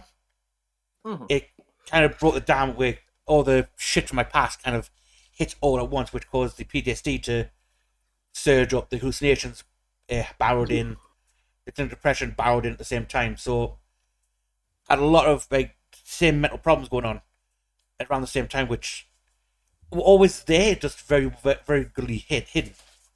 Yeah. And that's because of my mental training went through. And again, my problem I had was the doctors basically when I first went to say, right, here's some very strong medication. I think it was Tazapine I was first given. Yeah. Now, no, I don't know if anyone's taken that stuff before. It's essentially just a zombie drug. It just shuts your brain down. I've not taken it, but I'm familiar with it. And that's what I was on for a while. So when I eventually got into the psychosis team after my largest break I had, where my sisters went through my house and removed everything dangerous, it was a lot. Basically the whole fucking house. Yeah. I'm not joking. I mean, they brought 2 cars over, and they filled them both with just my random objects of weaponry I had lying around. And again, the basic first step they had to do, which sounds counterintuitive, was... You what? Oh, God. I was going to say they replaced everything with a stuffed animal. No, because I can use the family weapon as well. Yeah. It's fairly simple to kill a man with a stuffed animal. Imagine dying. Imagine dying in the kill. Imagine dying in the kill cam. You just see somebody beating the shit out of you with a giant staff. Oh no, you don't beat them with it. You suffocate them with it. It's quicker and easier. It takes less energy. I've seen video footage of serial killers especially use teddy bears as a weapon of choice, and it's not that uncommon. That was fuck that. I that vaguely rings a bell. That was Was that Chicago? No, it was Boston. Like a really famous guy. Sounds like something out of Criminal Minds. It was Boston. Was it Boston? It happened in. It was the. Yeah, it was Boston. It had a really fucking stupid name. It was. Wasn't it? It was. I want to say it was something like the Boston Bear Hugger or some shit. He was called. It was something like that. The one thing of Chicago was guy used stuffed animals as something like that. As the ignition source for setting arson away. Yeah, you're right. That was the Chicago one. Yeah. Chicago was the bear arsonist. Yeah, it was. I think it was Boston for the. It was Boston for the teddy bear smotherer. I think it was called. I remember him having a really shit nickname. It like vaguely rung a bell for a minute. I was like, I fucking remember this. Hang on. Like, fucking. It was a weird case. Yeah. So, folks at home, I know it sounds really psychopathic to get really excited about recognizing a serial killer case. Yeah. Was someone waiting for me to deny that? Like, no, like I have no defense on my part. I'm just acknowledging it sounds. Oh no, I've got defense for you because, like, say, because of your mental proclivities of cross-dressing, you're part woman, and women love that shit anyway. So you got. It's honestly the real answer for why I'm kind of like a serial killer nerd, and I enjoy things like Diagnosis Murder and Criminal Minds and true crime podcasts and shit like that. Mostly it's my mother's fault. Yeah. Like I was I was raised predominantly by women. I was raised by my mum and my grandmother. And both my mum and my grandmother were really into like true crime. Fuck. Really true crime. Thank you. Really into true crime media. Well, actually, hold on. What is up with women watching true crime shit? It's everyone. Why do women? I guarantee you, right, Echo. Go ask your mother. But like, right, who's the favorite serial killer? And I guarantee she has an answer for you. All right, I'll do that. Actually, I'll be right back. The thing is, I have an answer to that question. I'm genuinely curious if we have similar answers here. What's yours? Mine's the Zodiac Killer. Zodiac Killer was fun. I find the Zodiac Killer really interesting. I find him genuinely fascinating. It was fun, but mine is Lord Stanton Bane. The name rings a bell, but I don't remember the details there. He was one of the very few that crossed country borders to commit crimes under like a diplomatic immunity type thing. Yeah. So he killed a few in England, France, basically around Europe, killed a few in each country. And once he got to America, then he actually got caught. That's kind of interesting. My mother is the most basic white bitch. She said Ted Bundy and Jeffrey Dahmer. Right, I told you that's the fifth one. She still had an answer, and it's very different to my answer. My answer was the Zodiac Killer.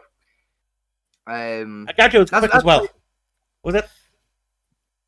Not what shouldn't you think about? Like, yeah, these are my two favorite ones. Yeah, I bet your mom didn't have to really think about it. No, she did. She did. Yeah, she didn't think about it for long. It was like maybe 5 seconds. Yeah. Like, dude, I mean, the Zodiac Killer is my favorite serial killer. But do you know what my favorite murder case is? My favorite murder case, and it sounds bizarre, but I really like it because it just has a lot of intrigue around it, a lot of mystery. And I like mystery murders. I like murders that are still kind of like unsolved. No one really knows exactly what the fuck happened there. Mm-hmm. It's the JonBenet Ramsey case. Oh, that's an interesting one. I think I've heard of that one. You probably have. In fact, no, you might be a little young for JonBenet. You might have been maybe a year old when JonBenet Ramsey happened. So I think I was quite young when JonBenet Ramsey happened. JonBenet Ramsey was a child pageant star, an up and coming child pageant star, I should say. In insert state here because I don't remember off the top of my head. I believe it was it wasn't California. I believe was it not Washington? Maybe. No, it was Arizona. It might have been Arizona. I remember it being somewhere vaguely posh. Either way, she was an upcoming child pageant star, and the story that was given to the police at first was basically the mother woke up early in the morning, went downstairs, and found a ransom letter on a table in the house. Wait, I think I know. Hold on.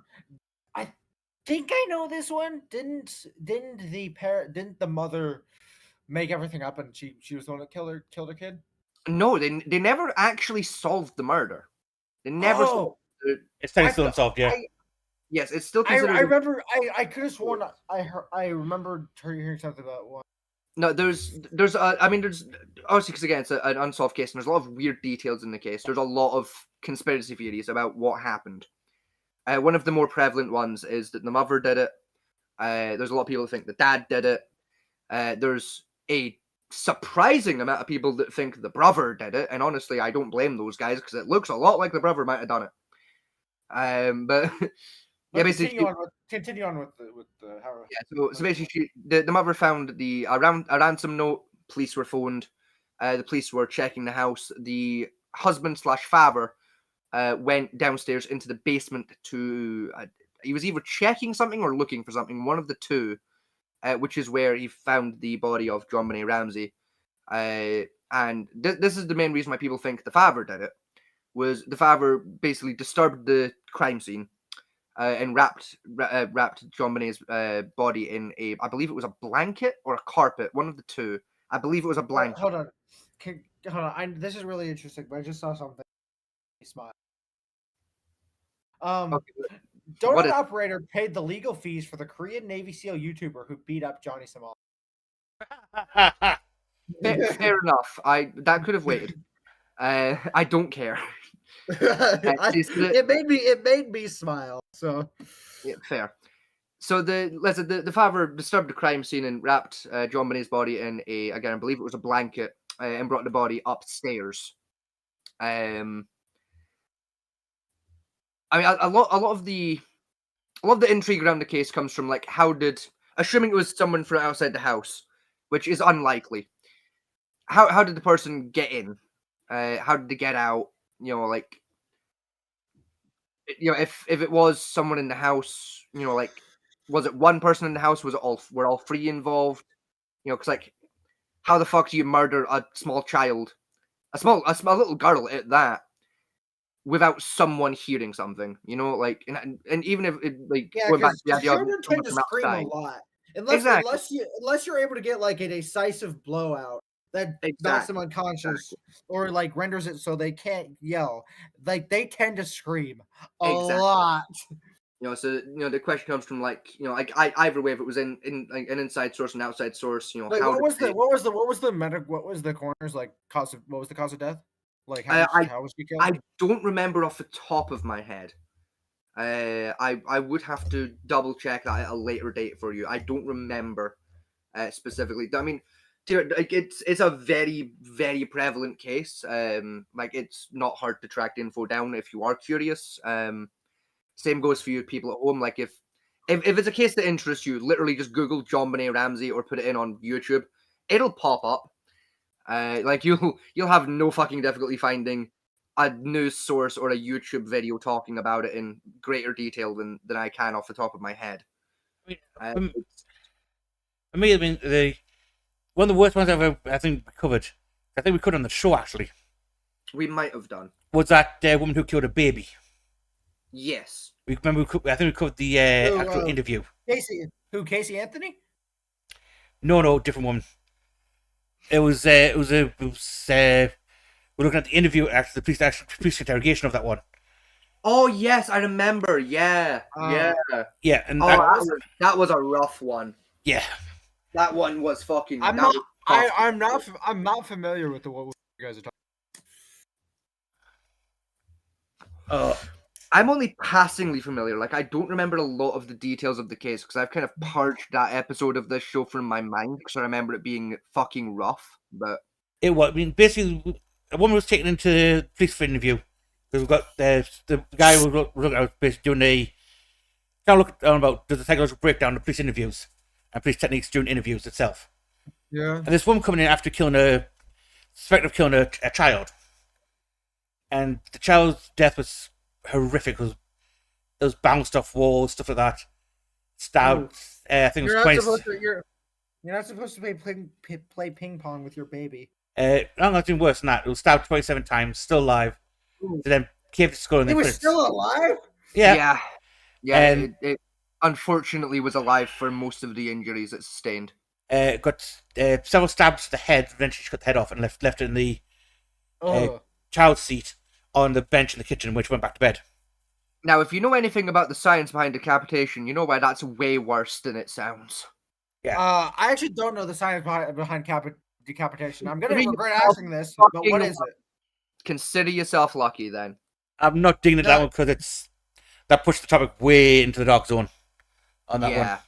Like that. I know that like there's some census or some agreement that you're still conscious for a few seconds after you get your head cut off. Oh, you have a 60% chance of staying conscious after decapitation. No matter what the previous injuries to your body are. After that, for every minute of consciousness that passes, you have, I think it's about 35% per minute to remain conscious.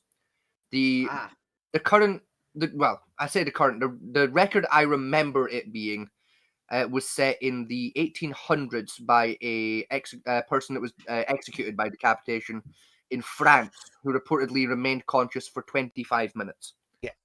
Jesus Christ. What's worse about that is it's theoretically believed that because the only thing left sensing is your brain, that time passes much slower in the mind at that point. So the consciousness may be only a minute. To the person who's been decapitated, it could be. For them, it was like 4 years. Like, can be, yeah. I think like the proposed idea is it's like closer to like an hour to like every 5 minutes or so, but yeah.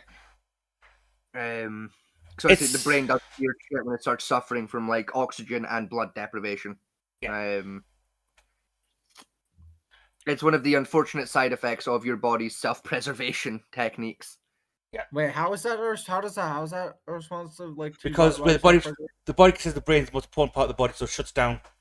When, like, say for hypothermia, it starts pulling things away from the extremities, the core, and trying to keep blood flow to the brain as much as possible. Hold on. Can we pause the topic? I need to go grab my. Yeah, go for it. All right. Since we changed, hang on. We're going to end the website for now. Yeah, because like I'm out of screenshots and bullet points to discuss on that particular website. Because I've already changed background main logo rather than the screenshots anyway. So, I think all I have to say really on that topic to close out is, again, like as I've said a few times, like the morality around it, again, I feel personally is kind of above my pay grade about whether or not it's right or wrong for that website to be there. Personally, I don't like it, but I don't hate it either. Like, especially compared to what I was like, because I went in with a very closed mind. I went in expecting to fucking despise it. Because I, obviously from last time we covered it, I did fucking despise it. Oh yeah. You know, and you know, also I still found things that were dubious at best, but it's in a much better position than it was previously. It's still a dark corner of the internet, but it's a much better part of the internet than it previously was. It's like, from my perspective, it's improved and it's become a healthier place than it was. Yeah, I mean, to me, what needs is I wanted to have an actual psychological oversight type thing. Yeah, it absolutely should have like professionals on hand to kind of moderate things and make sure. What are we talking about? What they need. Bitch is doing the closing thoughts on the original topic of the website. But yeah, that's pretty much all I really have to say there. I'm not going to post the actual website in the description. No help. Yeah, no chance. We're not giving guys like links to it or anything. Like, if you really want to go fucking deep dive it, hey, the information's in this video. But we're not legally responsible. Yeah, exactly. Well, like, we'll post. You want to go look into that, you look into that. That's not on us. That's your fucking choice to make. What we'll post in the description is the Ofcom video and the original video that set me onto this track in the first place. Yes. I believe said video is in both your direct message inbox and it's in links and sources. It's in, and I've got the videos I had to use. I believe, sorry, I stand corrected. It's in the fuck off cunts department. Mm-hmm. I'll drop them in later on tonight. I'll make sure they're there for people to get the information they want.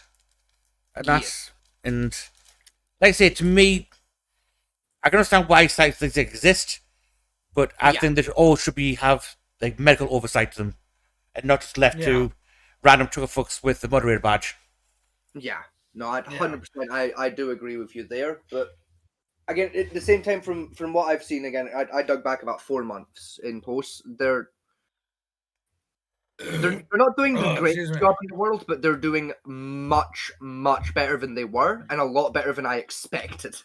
They're doing pretty well. They're doing okay. If you need help, Discord, there's a section there for people with mental health problems. Yeah, there's again, Samaritans, your local doctor, professionals are an option. You know, like, fuck your friends, your family, somebody. You know, if you're going for a tough time, talk to fucking somebody, anybody. right? Grab a cunt at the local bus station if you really have to, right? Just talk to a cunt, like, Yeah. Get it out your system a little bit. It sounds stupid, but talking to literally fucking anybody can do wonders to help. When it comes to feeling better about stuff, like it's. Even the people who play games with online. Yeah, exactly. Like, that's one of the big reasons I'm still here is because of like your crew, HTRS, like the boys guys I run with, like the regulars in my server. Like, yeah. I mean, I'm in a very similar boat with people that I'm major friends with. There's people that I've got friends I've never fucking clapped eyes on in my life, and I don't know the names of.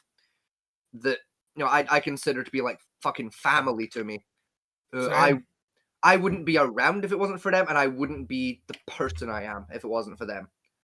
Like, I have friends that, again, don't know their first and last fucking names, but if I'd never met them, I would be a considerably worse person than I am.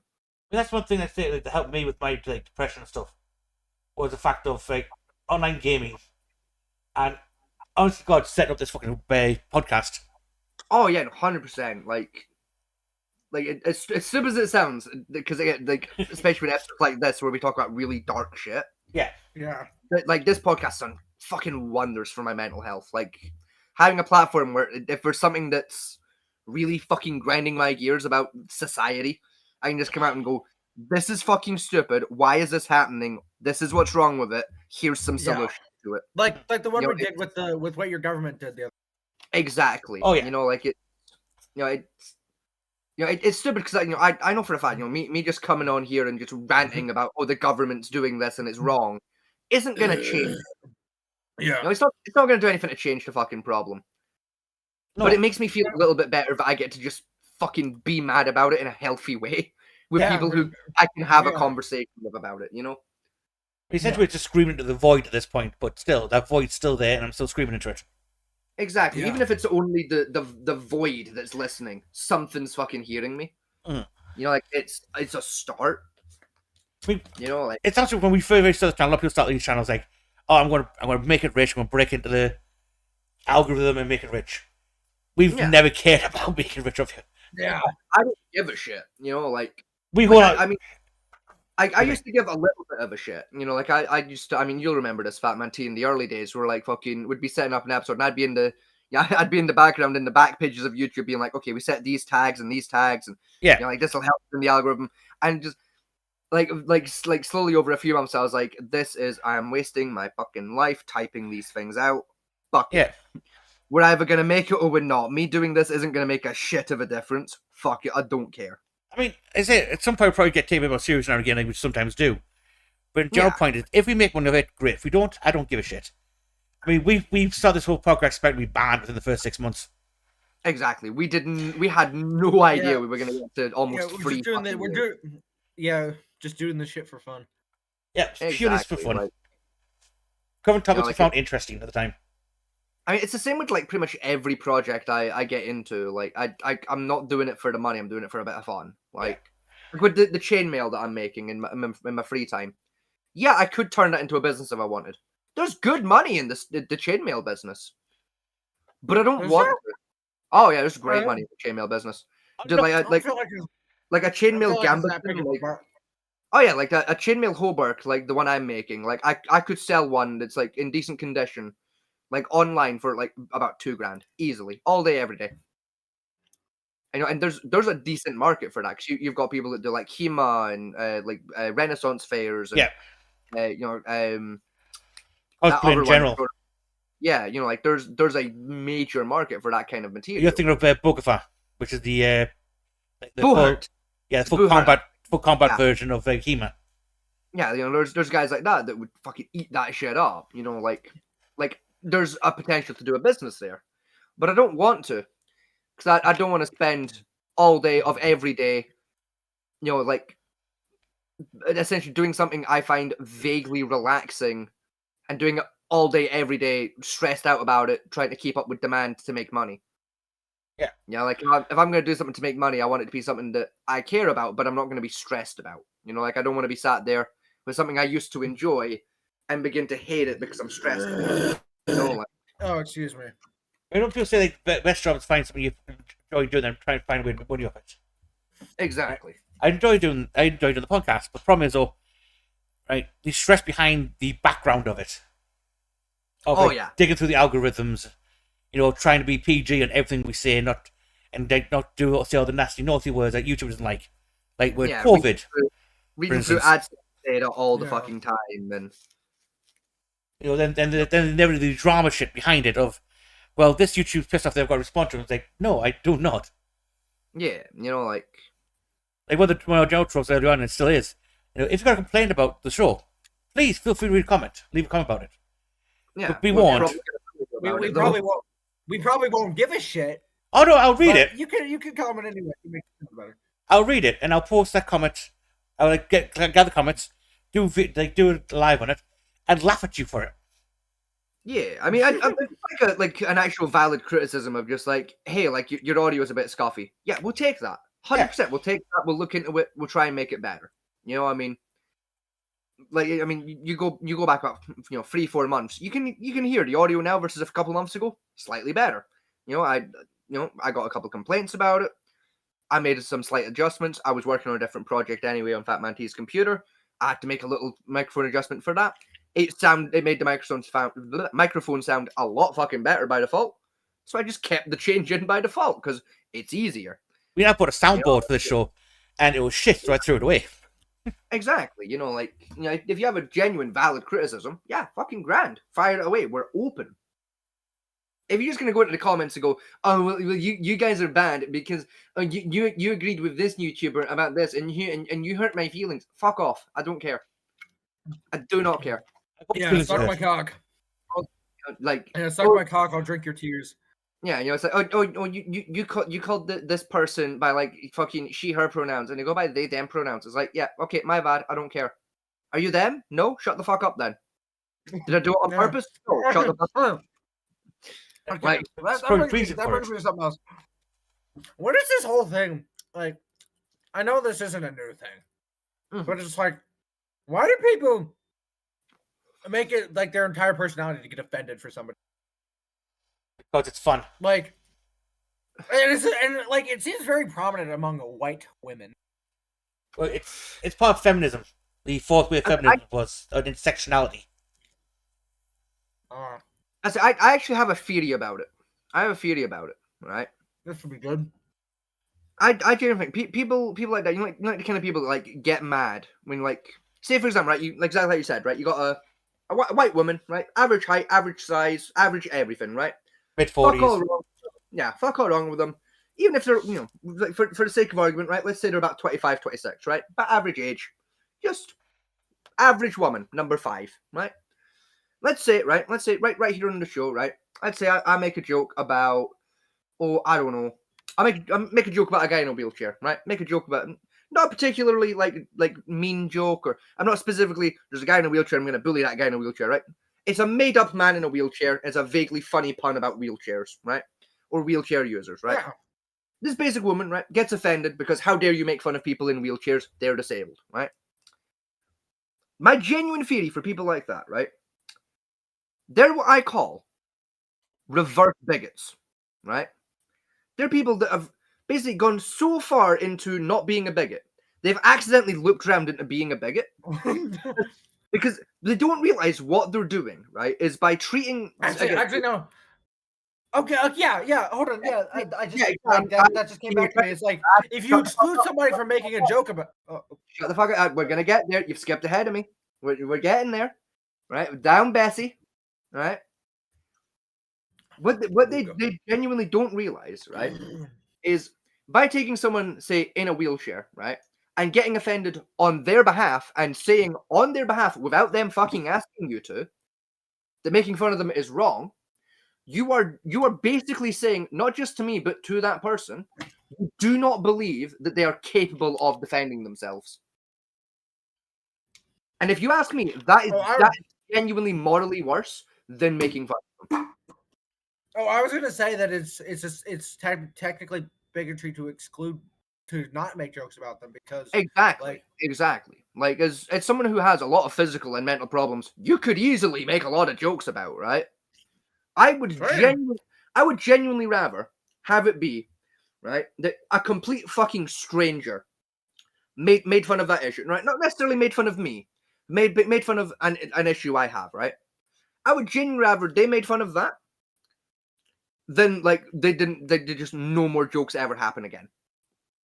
I would genuinely rather that. I like even if it is a case of they're gonna directly bully me, I would rather that. Right? Like the comedy and laughter is it's a magical thing. I think the comedy is the greatest equalizer. It genuinely is. Like when, yeah, I'm a little biased because it's a very big part of Scottish culture is you fucking bully the people you love, so that their self-esteem their self-esteem drops so low you're the only person they can ever feel love from again. Like that's Scottish culture right there. That's how friendship works in Scotland. You bully your best friend so they can't feel love from anyone but you and the person who's gonna touch their dick. You know, like that's. I thought that was just general guy friendships.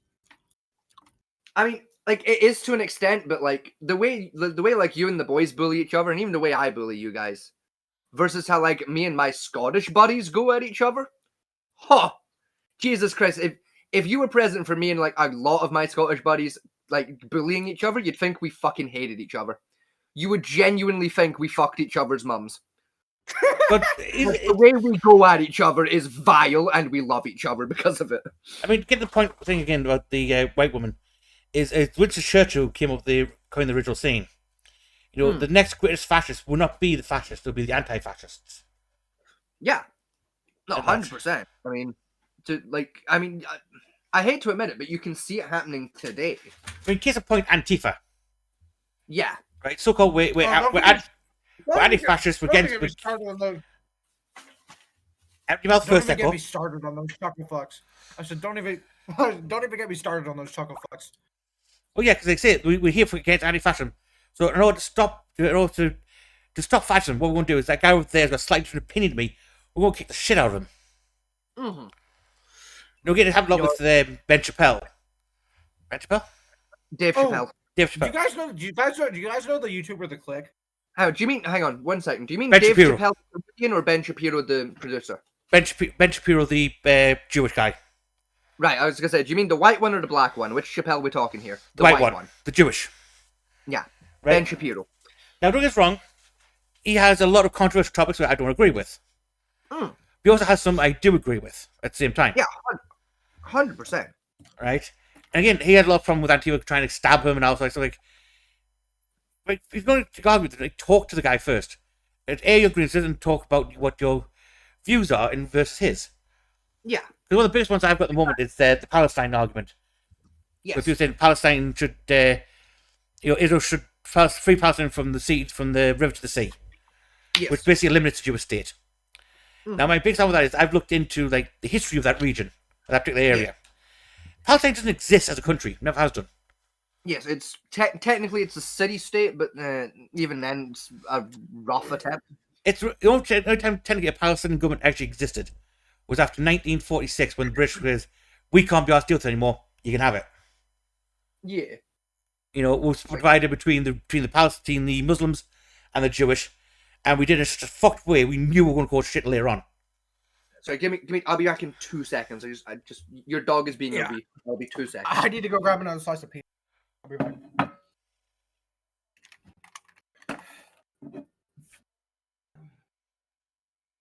I'm all alone. There's no one here besides me. But you gotta have friends. Sorry about that.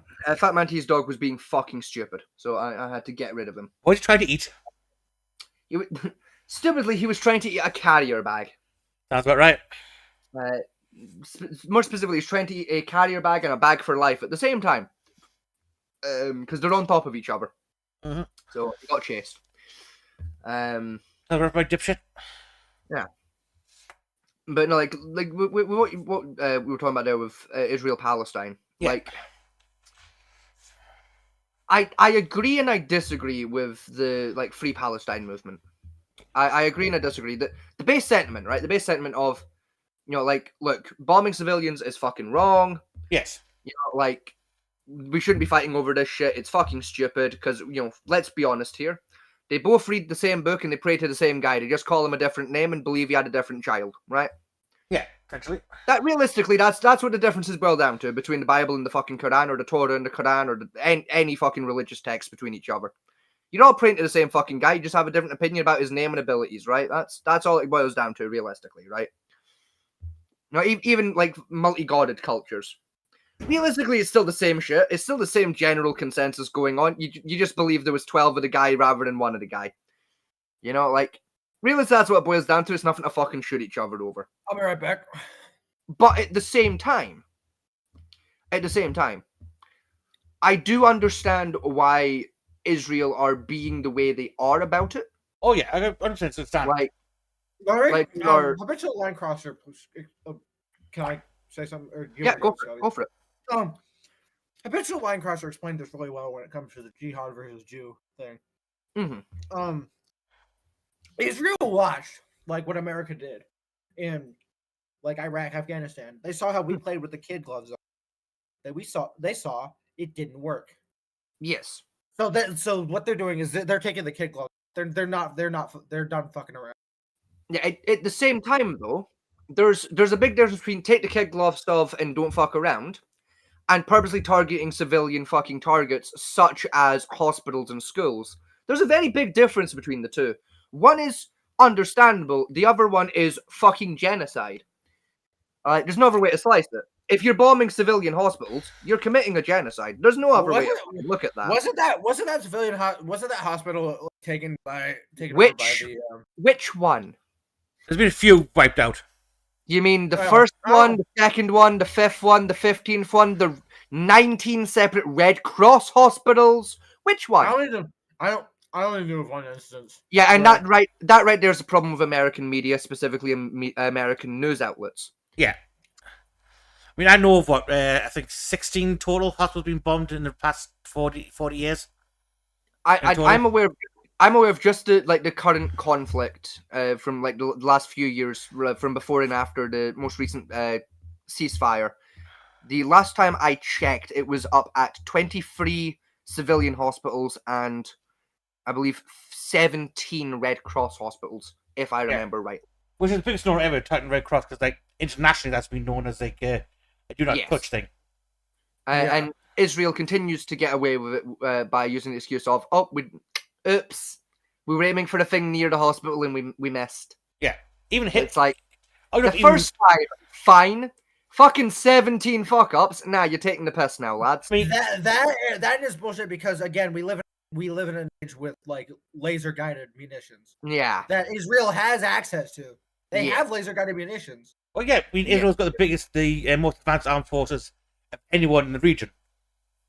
Every other country in the region technically still using Cold War era shit, where Israel has access to the least. Like Israel, technically for the last decade. Like Israel could laser guide a 1,000-pounder in. 1,000-pound JDAM in on somebody's forehead if they wanted to. Oh yeah, very easy. They're that precise. Like those munitions are that precise. You can just kind of guide it in. You see that guy's forehead right there? That's your target. Yeah, exactly. So it's kind of bullshit. Their excuses, but I say a lot of the current conflict, this particular one, is like say after the last major one they had. I mean, the Gaza Strip has been launching, RPG rounds into Israeli territory for like 10 years unabated. And they just got pissed off about it and went, fair enough, we're going to do that? Okay then, we're going to leave nothing left standing for you to hide behind to shoot rockets at us anymore. Yeah, I mean, like again, granted, like Palestine up to that point, sorry, specifically Hamas, up to this point, and like throughout the conflict, they have been purposely targeting civilian locations. They still had some rules. They still had some rules of what they would and wouldn't shoot at, right? I'm still they were loose fucking rules, but there was still some standards there of we're not gonna shoot at a hospital, we're not gonna blow up a school. They'd take over the school happily and use it as a defensive base. They're not gonna bomb it while the kids are still inside. Israel has done that several times. Several times they have bombed schools with children in the building, actively in lessons, where the only adults who were in the building were fucking teachers, none of whom had ties to Hamas. I hate spawn campers. Like, I mean, my biggest thing, what Israel should have done from a tactical point of view for me, right, is I understand like an early on shelling campaign, right? I can understand that from a very early on tactic of we're going to drop a few bombs in there, soften the target up a little bit. Yeah, and even then, military targets. Yeah, targets are confirmed, limited civilian population, majority military population. Understandable, the kind of thing that in any other war zone, fair game. Yeah, because you can't. Despite what people believe, you cannot eliminate civilian casualties in warfare. Yeah, I mean, you can. Like, it's minimized. Unless you are like on a wide open field, back when they used to do things. Like they'd have your army stands here, your army stands here. We're gonna shoot at each other. Like back when all like the gentlemanly shit was going on. Even that, maybe. I was gonna say maybe then you can like get rid of civilian casualties, but now in this modern age, like civilian casualties are gonna happen. Especially in a city type conflict, which is what Gaza is. Gaza is one giant city. Urban conflict is where it gets messy for civilian casualties, like especially in modern warfare. I mean, in modern warfare, if you've got something like an American military base in a foreign nation, your odds of civilian casualties if you hit that are basically fucking zero. Yeah. Like the odds of there being a loose civilian in a fucking military base in South Syria, basically none. Like realistically, the only way you're gonna get a civilian casualty is if you want to count like a CIA or FBI operative as a fucking civilian, which technically iffy. I mean, give point. Like the American base in Afghanistan, right? For Pol Pot covered was it 28 square miles? Yes, for a military base. It was like 4 football fields. It was ridiculous. Oh no, big football field. It was beside Manhattan. Yeah, so about 4 football fields. Don't mind. Yes, the fuck it is. Manhattan. I'll be honest, I've taken shits bigger than Manhattan. Let's be fair. I've taken shits with more cubic meters of fecal matter than fucking Manhattan has in cubic meters of fucking land. By the time America put out, it had its own airport, a running rail system. It was massive. So yeah, attacking that, you're not going to really going to hit any civilian because anyone in there is tied to the military in some way. Yeah. Right? But in a city conflict, like, say, Gaza, which is technically just like Glasgow or Washington itself. Yeah, like an urban environment, your odds of civilian casualties go up dramatically. Yeah, but you still got to minimize them. Again, I understand doing a early shutting. Sorry. You're fine. I've been the same, like, the last, hour or so, just, fucking mid-sentence, just... Yeah, I early shutting campaign to soften up a target, but then, unlike Israel, what I've done then is, right, now ground troops go in and clear them tunnels, get in there, and take them out. Yeah. That would be my first step, would, just, like we did in Vietnam, clear that, that undercity network and just start fucking collapsing tunnels left and right. Yeah, don't worry about the thing. Checkpoints, good idea, but again, the other point is, I don't really care. I want them tunnels cleaned, and then I'll move on to the surface area. Yeah, I mean, like the checkpoint system, that would mostly just be just defensive line work, which is just sensible. Yeah. So,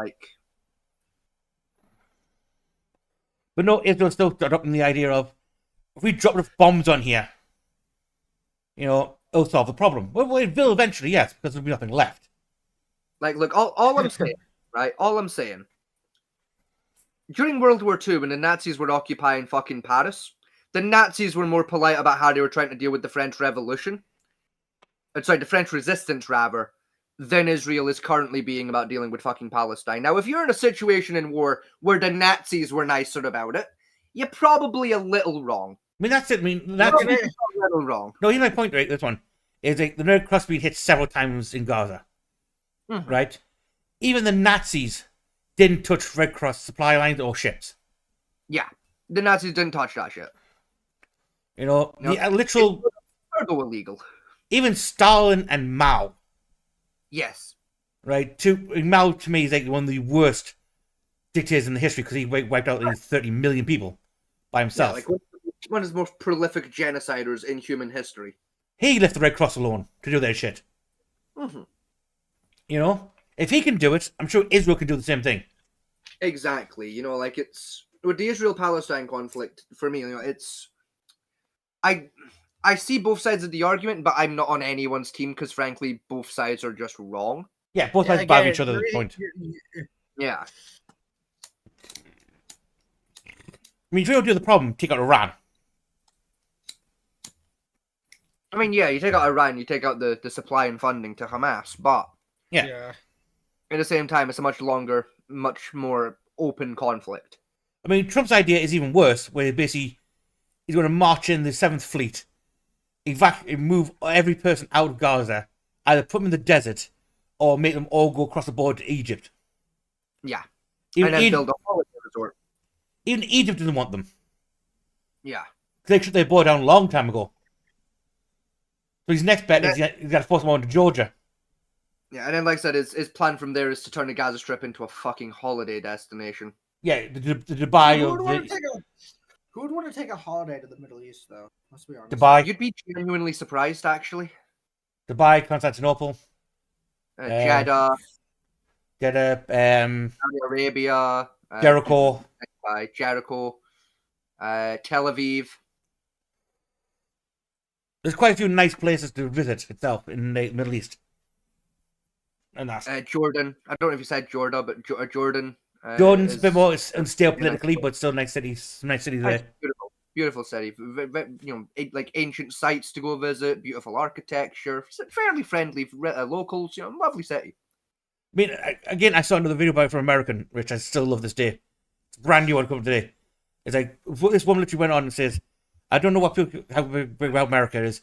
We have the longest history of anyone else in the world." It's like, again, bitch, I have a pub in my street that's older than you are. As a country. I won't lie. I have a mining torch at my mother's house that is older than America. You know, even before the Declaration of Independence that America's house from, even before that, like Christopher Columbus period, there's shit I own that's older than that fucking time period. Yeah, I genuinely have shit older than the like discovery of America. Like I genuinely have an oil lamp that is come into my possession over the last decade or so that has been in my family for about 400 years. And like it originally belonged to like my great 4 times more fucking grandfather. Like so a lot of my my family we're a mining family traditionally. Yeah, so is mine. It comes from the very small amount of my mother's family who are just Scottish, pure blooded Scottish. So it's like when my Italian ancestors came here, they married into like some Scottish families and that. And anyway, it's been passed down the lines and that. And obviously, my family's not done mining for a good few generations now because Margaret Thatcher happened. I mean, the last person in my family to actually use it down a mine would have been my great grandfather, who was in he was in the Second World War. He's the great grandfather spoken about that was he served in Burma during the Second World War alongside the Gurkhas. He worked down the pits for a few years before the war and a few years after the war. Like that oil lamp is genuinely older than like the discovery of the United States of America, and it's in immaculate condition. It is gorgeous to look at. Obviously it's kind of not its original color anymore because it's very, very old metal and it's it was used a lot, and it wasn't. With a lot of its previous owners, it wasn't very well maintained while it was being used, to the extent where coal soot has just kind of bonded into the very fabric of the metal. I genuinely think there's more coal soot to the oil lamp now than there is metal, but it's a gorgeous piece. It's genuinely older than Equus fucking country. Case in point, mate. Right, this literally just stood beside me. Mm-hmm. Right, bring me thing up. I think we cannot see. You see in a second.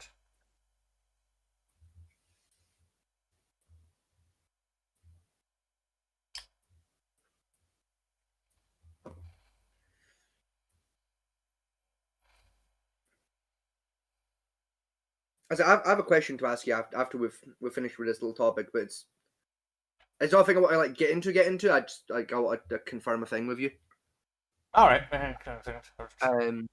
I say you sent me a video earlier today. I said, did you get the message I sent you about that video? Yeah, I did. Yeah, that's a cool watch. That watch is older than your country is. Oh. Fuck, that genuinely is. Yeah. Wow, I don't even have to look at that long to know that's older than America. Yeah. Wow. That's an old fucking damn. That's one of the few family memories I got left. That's one we passed down through our family line on the middle side for donkeys. Yeah, I mean, I've got 3 family heirlooms in my possession. Two that are just from my dad. And again, one from my mum's side of the family. I've got the oil lamp, and I've got the tankards that my father was issued while he was working in the British Navy for the ships he served on. Well, I said I've got 2 of his tankards. He was given 6 total, and he has 4 of them. He served on 3 ships, and on each ship you get 2 for free. You get one when you first go on ship, and you can get a second one. So my dad would always get 2. The other one I've got is a German Stein, silver top Stein. Yes. You see him sitting on my fireplace.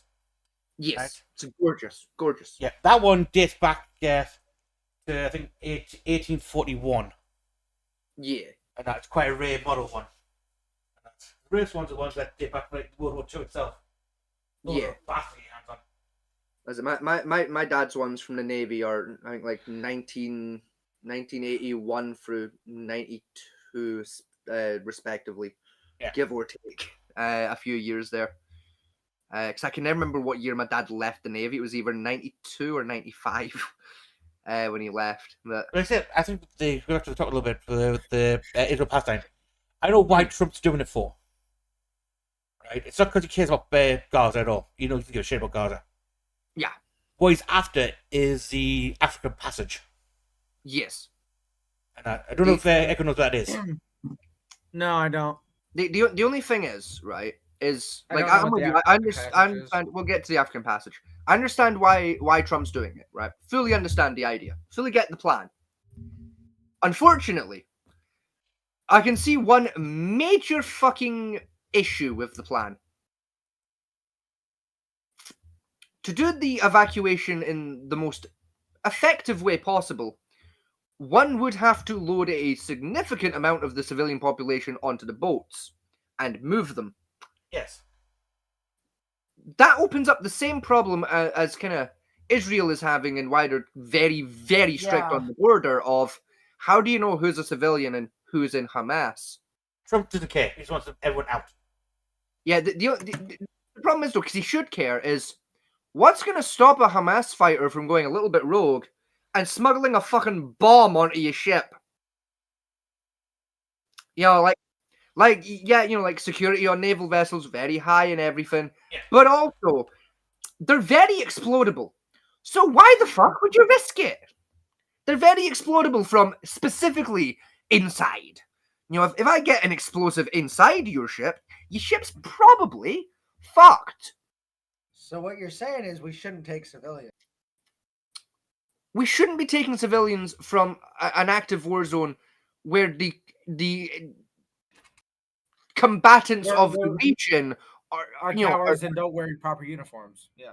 I mean, technically they do when they're in active conflict, but you know, like yeah, no. When Hamas has done active engagement in the past with Israeli forces, they do have a uniform they wear during those encounters, and it's a much more identifying mark this way.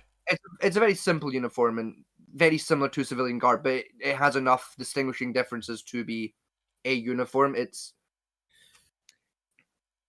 I'll say it diplomatically. There are rogue elements of Hamas that don't do it. Yes. Correctly. Usually they're the same rogue elements that do the more egregious war crimes on Palestine's half. I mean, it sounds just like However, the vast majority stick to the idea of, keep the uniform, keep the specific turban and rope setup going on. Yeah, because they said the definition between I was found out used for definition where you said, "Oh, I'm a freedom fighter or a terrorist," is a freedom fighter would target mostly military installations. Yes. Whereas a terrorist just kind of goes after whatever. Yeah. Yeah, terrorists traditionally go after more civilian targets because the clues in their name are just spread terror. Yes, fear they're after, not the actual kill, not the actual elimination of a force. Because they weren't loved enough as a child. It's more like, at least from my perspective, because I think about it more tactically.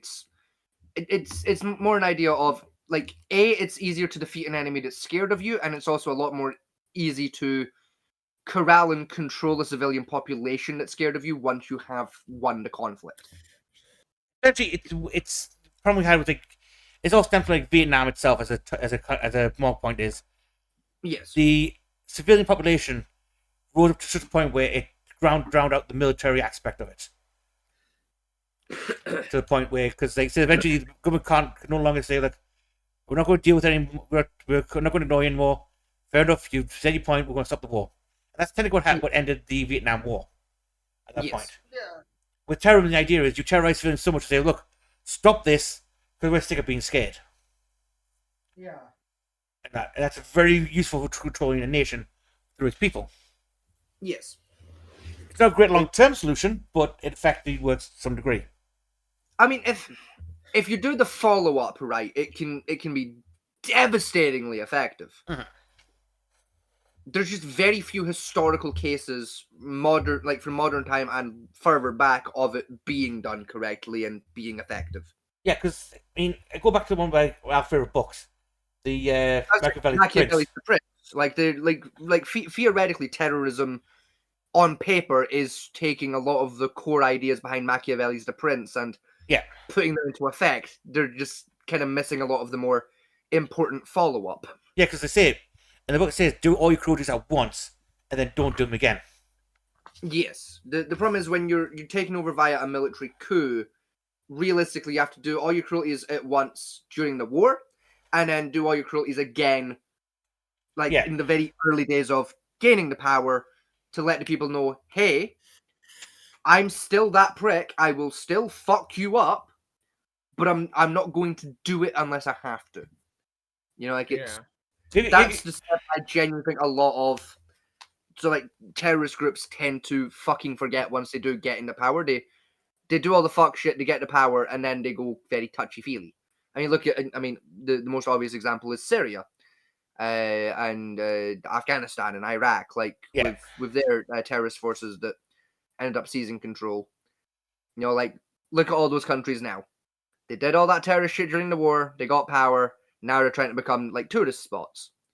But they haven't done the follow-up of do some fuck shit so that the people don't get any bright fucking ideas. Yeah, it's a little bit carrot and stick scenario. Exactly. You use a stick for a while, and then you get look right. Okay, you're now controlled. He's your carrot back, and then eventually people go, okay, well, if you're a carrot, we don't have to worry about it anymore. You're not going to do the fuck shit anymore. We're just going to, if we be him, we'll be fine. It's a problem how tyrants can live in relative peace throughout their lifetimes. The way I describe it is it's the carrot and stick method, where you're luring them along, you take the carrot and the stick, you hit them with the stick.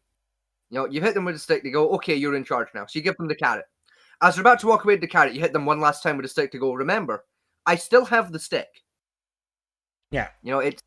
It's you just give them that one last little reminder of, I still have the stick. If you try and take all of the carrots, I will hit you with the stick.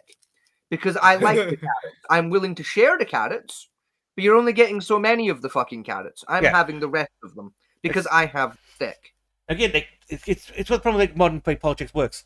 You have countries like North Korea, who's just all stick all the time. Exactly. Right? So that gets people pissed off. I'm starving, I'm hungry, I want more food. It's just Yeah. Exactly. The civilian population in the country aren't happy. Outside forces aren't happy. No one's fucking happy except the guy with the stick. Then you got places like France, where they went carrot for so long that they have, honest God, France has a riot every other week over something minorly, I think the last one was they only raised the minimum wage by, I think it was 3%, and the private production went to 4%. And they went on a month riot and wrecked half the fucking cities. Like I said, France is pretty much always on fire. Like, and not in the Australian kind of a way. You know? Yeah, it's not even in like the. Yeah, like the way to describe it is Australia's always on fire because God's angry at Australia for existing. France is always on fire because the French want it to be. Yeah. You know, it's again America and Britain's facing the same problem.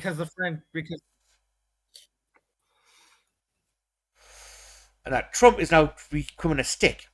The problem is America's so used to having the carrot that he's bringing the stick a bit too hard, shall we say? Exactly. Like he like rather than take away some of the carrots, bonk with a stick, take some of the carrots, bonk with a stick. He's taking all the carrots in one move and bonked with a stick, and it's like, I can't really do that if you want long-term success. You know, unfortunately as well, which makes it worse for Trump, is he took all the carrots, and then he forgot where he put the fucking carrots. Yeah. You know, he forgot where he put the carrots, so the carrots have rotted, so he's not able to plant the carrots, meaning we don't have a carrot harvest anymore, which means no one gets to eat anymore, because we've run out of food. I don't with that, though. Because Trump's a fucking moron. What's that, though? Trump bought each carrot somewhere else, bonked his civilians, then bonked the person selling the carrots, so now the person selling the carrots doesn't sell the carrots anymore. Yes. And again, forgot to plant any carrots, because he forgot where he put the fucking carrots. Yeah. Yep. That's essentially what's happening with America, and it's getting worse. And he has the hard neck to say that fucking Joe Biden has dementia. Granted, Joe Biden does have dementia, but also I think Donald Trump might have dementia, because how the fuck do you forget, A, where you put all those carrots, and B, how do you forget to plant the carrots again? That thing that he wants to manufacture and brew back to American soil, right? The problem he's got is everyone moved to the manufacturing way because the people making the items they needed for the manufacturing are in another country. Mm-hmm. So you guys, I got a bright idea. I'm going to tariff that country because we buy more of their shit than they buy ours, and we're going to force them manufacture to come back to America. It's like, yeah. Unfortunately, for that manufacturer to come back here, it's going to cost us about, I think about 100 trillion. Yes. Instead of the factories America needs to be self-sufficient again. No, but basically what he's done is, you know, let's say to build a computer, right? You need to build a computer, right? You need RAM sticks, you need PCU, wires, you know, motherboard, all that fine shit that goes in a computer, right? That's what you need, manufacturing-wise, to build a computer, sell it to someone else, right? Unfortunately, what Trump's forgotten, right, is building a computer isn't just put those components together. It's also make those fucking components in the first place. Yeah. Right. But it's not just make those components in the first place. It's also like mining, collecting, and fucking working with the raw materials required to make those components. Both of those processes happen over fucking seas. Because America doesn't have the raw resources necessary to make, say, a PCU. So somewhere like, say, China, that does have those raw resources, mines the raw resources, turns the raw resources into not raw, like, processed resources, then turns those processed resources into a CPU, to then sell to the American manufacturer, who pops it in a computer to sell the computer. Trump's forgotten steps 1 and 2 of building a computer, and has only remembered step 3 of put it together. He's forgotten steps 1 and 2. Yeah, it's basically the idea, like, I can buy components of Amazon to build a computer. Okay, where do the components come from? Well, it come from this company that's based in America. Yes, but where do they buy their shit from? Yes. China. Bugger. Yeah. Now, realistically, what Trump should have done was lower the tariffs on a majority of countries. Up the tariffs on countries that, like, you don't buy as many useful things from, and it's mostly like luxury, frivolous items. Lower the tariff on countries that sell you important shit like microchips. That way, manufacturers are going to go, oh, it's suddenly cheaper to build our shit in America than right next to the fucking factory that makes the CPU components. So we'll move our shit to America, and we'll just import the CPUs and build the computer in America, and then sell it for money and make more money.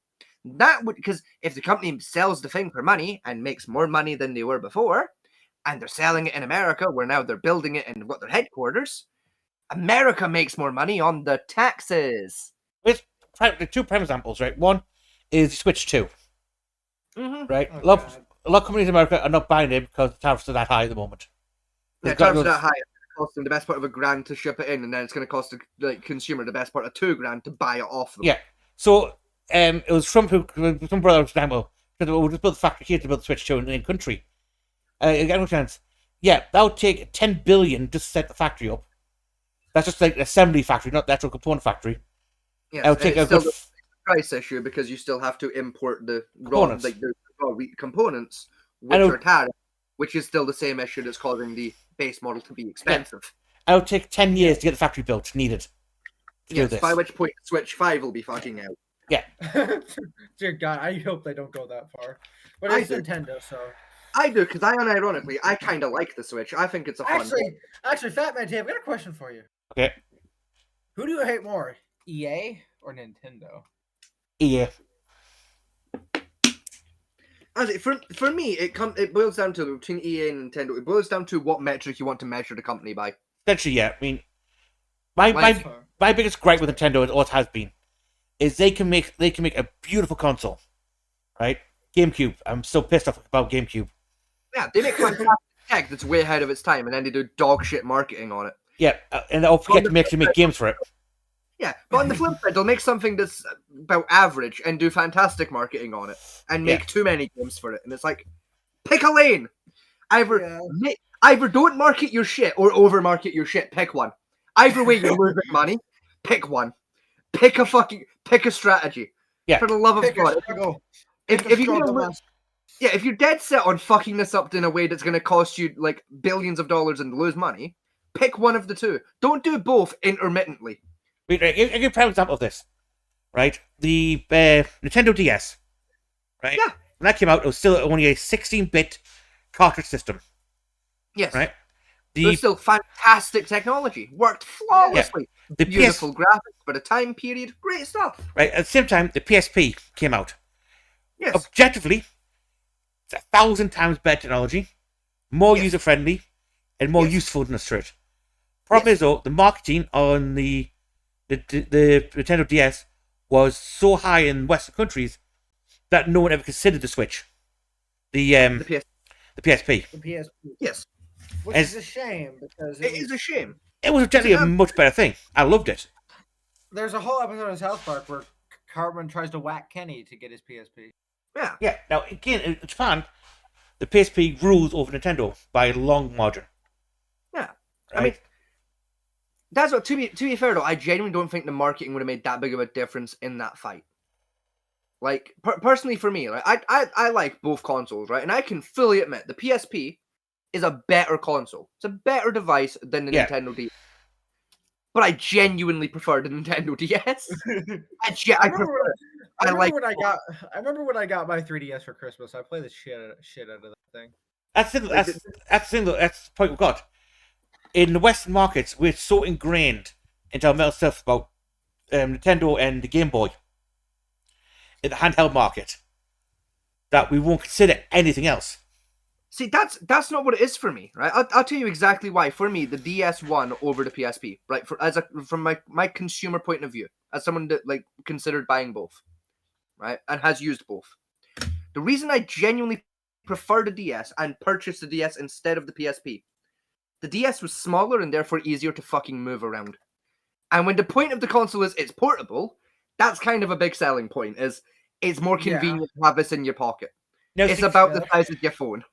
It's probably I did a lot of traveling, and I picked things like technology-wise for you versatility-wise. Yeah. Right. Goes around the 3D, the DS, 3DS, and all that. Great little handheld consoles. Don't get us wrong. Yeah. Yeah. Right. But they say because I was like traveling a lot for work and that type of stuff, and because I worked for HD, I was like a lot. I traveled quite far afield, so I wanted something that I could have with me that had a lot of versatility. So I had the chat functions, watch the movies, play the games on it. Yeah. Even like browse it now and use all my ordinary stuff on it. So to me, the PSP was a much more superior console and more appealing to me at the time. Now, don't get wrong. One of the biggest flaws to have the PSP is we didn't bring enough games out or for it quick enough. For that. Yeah. I was a big flaw with the PSP, but I will forever argue the biggest flaw was just it was big. Yeah. It was big. Compared to the DS, it was a big fucking handheld console. It was hard to move around. Probably the fix that problem with the Vita. Yes. Right? And Vita still lost out to the 3DS. Which again was objectively worse system than the Vita was. Correct, but the 3DS was still smaller and still easier to move. Same size. Yes, it was still relatively easy to move around. But see, you say it's the same size, right? I argue not. Like, dimension-wise, sure. With the 3DS, though, you had the fold-down lid, so the buttons couldn't poke you. The buttons didn't poke out. With the PSP, you didn't have the PS Vita, sorry, you didn't have a little foldy lid to cover the buttons. Buttons still poked out, still fucked up your legs. You actually sit on a PS Vita, you fucking feel it. You actually sit on a PSP, you probably just gonna think you sat on your phone. You probably ain't gonna care, like. Yeah. Begin like, say my biggest maneuver, like. Say my biggest gripe is, like I say, the GameCube was the GameCube came out during the early PS3 era. Oh yeah. Right. That GameCube had the microdisc technology, backup ability for cartridge games for it, that many a port built into the system. Yes, great console. Love the GameCube. The biggest drawback to me it had was that fucking pad, was just dog shit for a start. Yeah. Dog shit control scheme. I'll be honest, like, game library wise, not a lot of good choices like compared to the PS2 and 3. Yeah, that was the problem with it. It was they made an excellent console, then forgot to make the games for it. There was another big issue I had with the GameCube, and I still have with the GameCube, right? Is the GameCube came out, around, like I said, around the same kind of time as like the PS3, right? End of the PS2, into the PS3 generation, right? It had about the same graphical quality as a PS2 with most of its games. The PS3 was right there smashing it out of the fucking park in terms of graphic quality. Not smoothly. Like theoretically, don't get me wrong, theoretically the GameCube could easily run games that were on par with the PS3 in terms of graphics. Unfortunately, didn't any fucking games on there that were on par with the PS3. Yeah, all the games were on par with the PS2. The hardware, right, blew the PS3 out the water all day long. Easily. It was a stronger console in terms of like fucking like its ability to show off graphics. Unfortunately, they didn't bother showing that off. No, the basically what they did was got the design team from the DS and said, make this big games for this. It's like, but you got all this power. Yeah, just make the DS format works. Just put that on a disc and shove it in there. That'll be fine. Like, all I'm saying, right? Look at the original Animal Crossing on the GameCube and compare it to literally any game from the PS3. The only one that made it high-end graphic-wise. Every game on the PS3 smashes it. The only one that made it high-end, which I think showed off the Cube technology, was the original Resident Evil 4. Well, yeah. What was like? And even then, what was y'all's favorite game we were playing on like PS3 or whatever? What? Your favorite game of all time? Like, just not like. I guess that you like. I don't. Yeah, my brain. Words. Use your words. Come on, son, get it out. Use your words. My brain just shut off. Like, what was the first game y'all ever like on a? Oh, like good God! No, I'm talking about like a semi-modern console, like first game on like PS3 or something. Ooh, specifically PS3 or just that generation of consoles? Like PS2, PS3, PS4. That's even about my very first game. You're talking. I'm going back with the Spectrum back then, that far back. I mean, I'd say. I mean, for the PS2 and the original Xbox, respectively, it would have been Raw 2 on the original Xbox, and then on the PS2, it would have been probably Brothers and no. I'll tell you exactly what my first PS2 game was. It's come to me. My first PS2 game was here in Britain. It was a game called Canis Canem Edit. But in the United States and most other regions, it was a little-known game by Rockstar called Bully. I know what you're talking about, yeah. My very first, technically, PS2 game would have been Artemis Untraveled. My first PS2 game was Need for Speed Underground 2.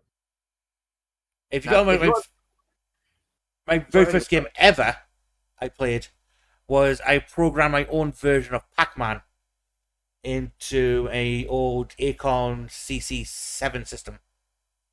Nice. My very first video game that I played was on the original PlayStation. I don't remember the name of it, but it was a little racing game where you played as like little Halloween characters. It was like a knockoff of Mario Kart. Oh yeah, I know about. Yes, I know. Like, there's like ghosts and skeletons and zombies and shit like that. It was vaguely spooky, and like that's like the very first video game I remember playing. I believe it's called Monster Rider or something like that.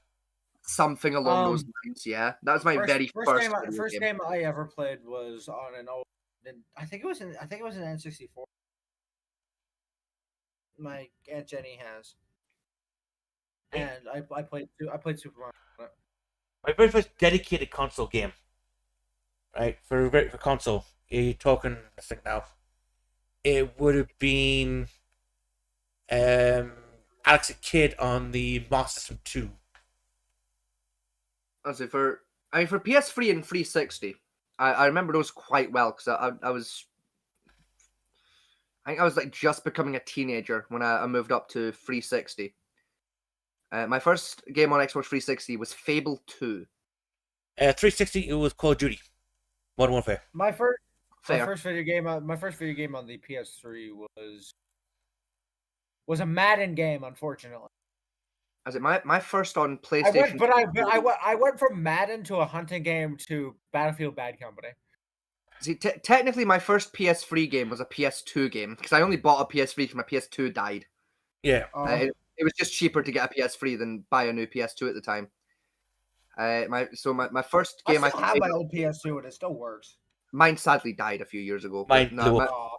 The first game I yours blew up. What did you do to it? It was a PS3 Slim, and those things overheat like a son of a bitch. Oh. The disc tray on my PS2 snapped is what I'm to mind. But no, the first game I played on the PS3 was again a PS2 title, and it was the original Star Wars Battlefront was the first game I put into my PS3. The first actual. Hold on, give me a second. I'll be right back. I need to go find something. He's off to go find the box to a game because you know.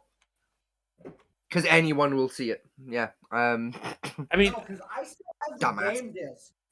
I still have the game disc for my PS2 games. Yeah, I still have mine in storage up in Scotland, but like let's see what I've got. I've got Hot Wheels Beat That, Scooby-Doo First Frights. I played the shit out of that game, and yeah, Need for Speed Underground 2. I mean, my PS2 collection's considerably larger, but that's a whole other story. I mean, if you go back at the console I played on the Master System 2. Skipped the Saturn because we didn't like it. It was hard to get when I was younger. The original Nintendo unit, and played on that. The Super Nintendo. I never got a 64 because I moved on to PlayStation at that point. Had a Dreamcaster. Again, a fucking beautiful console, way ahead of its time. Came out too early. Yeah, that thing. Yeah, the Dreamcast dropped way too early. I'll give you that. Moved on to PS2, Xbox 360, and that I had in. Then got pissed off at Xbox because of the Microsoft bullshit around security. Fucked me over. What happened with that?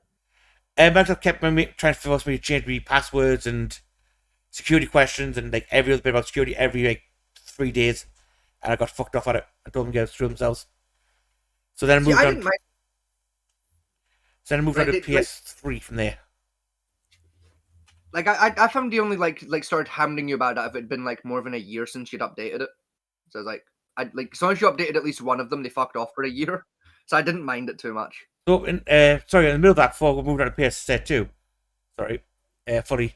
I got me third PC at the time, which I best picked up for gaming, which was Half-Life 2. It was the first game I played on that one. Oh God! And that shows how old I was when I got that. I mean, for me, it was the PlayStation 1 into the PS2. Then I got a ZX Spectrum that my dad picked up in a car boot sale. Spectrum was quite fun. I didn't touch it much because it was kind of, by the time I had it, it was very outdated tech. My dad just kind of bought it for himself for fun. Yeah. Then I moved to the. I think it was. No, fuck, hang on. Yes, PS1, Xbox original, then it was the ZX Spectrum, sorry. Then it was the PS2. I like how we started this episode talking about suicide. Yeah, we like to do this with like these dark. We talk about the dark topic, then we move into like some slightly gentler stuff and go from there. Help decompress. Then I went to the PS2. After the PS2, I moved to the Xbox 360. Then, as I said before, my PS2 eventually died a death, and I moved up to the died of death. It died a death. I moved to PS3, and then I was on PS3 for years, and then my uncle from America came to visit, and he for my birthday, I believe it was my 17th, maybe 18th birthday. My uncle bought me the PS4, and that's that's still pride of place here in the office. I still use the PS4. I mean, if we were you used it earlier today and got mad.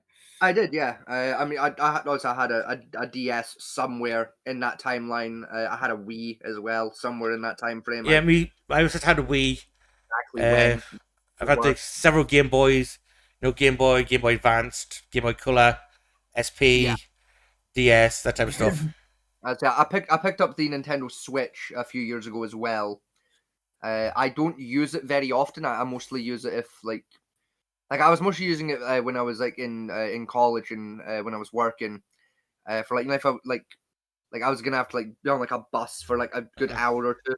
I'd like break the Switch out for a bit and kind of take it with me, or like if I was like in like specifically I was in like a really big Pokemon mood. I would play like a good Pokemon game. I'd break out the Switch and play like Shield. Nowadays, I just play Poké MMO when I get my Pokemon urges. Poké. Yeah, it's a fan-made MMO about Pokemon, but like it uses the Nintendo DS Pokemon games. Oh, you said Poké. I heard Poké. Yeah, like as in like Pokey from Poké, like Poké MMO. No, I said you said Poké, like Poké the music. Yeah. No, I you said Poké like the music. No, Poké as in Pokemon, not Polka the dance. I was just imagining like a very, very like aggressive polka dance off. I know. So that's my accent. Certain words like that, I fuck people up with. That's just the Scottish in me coming through.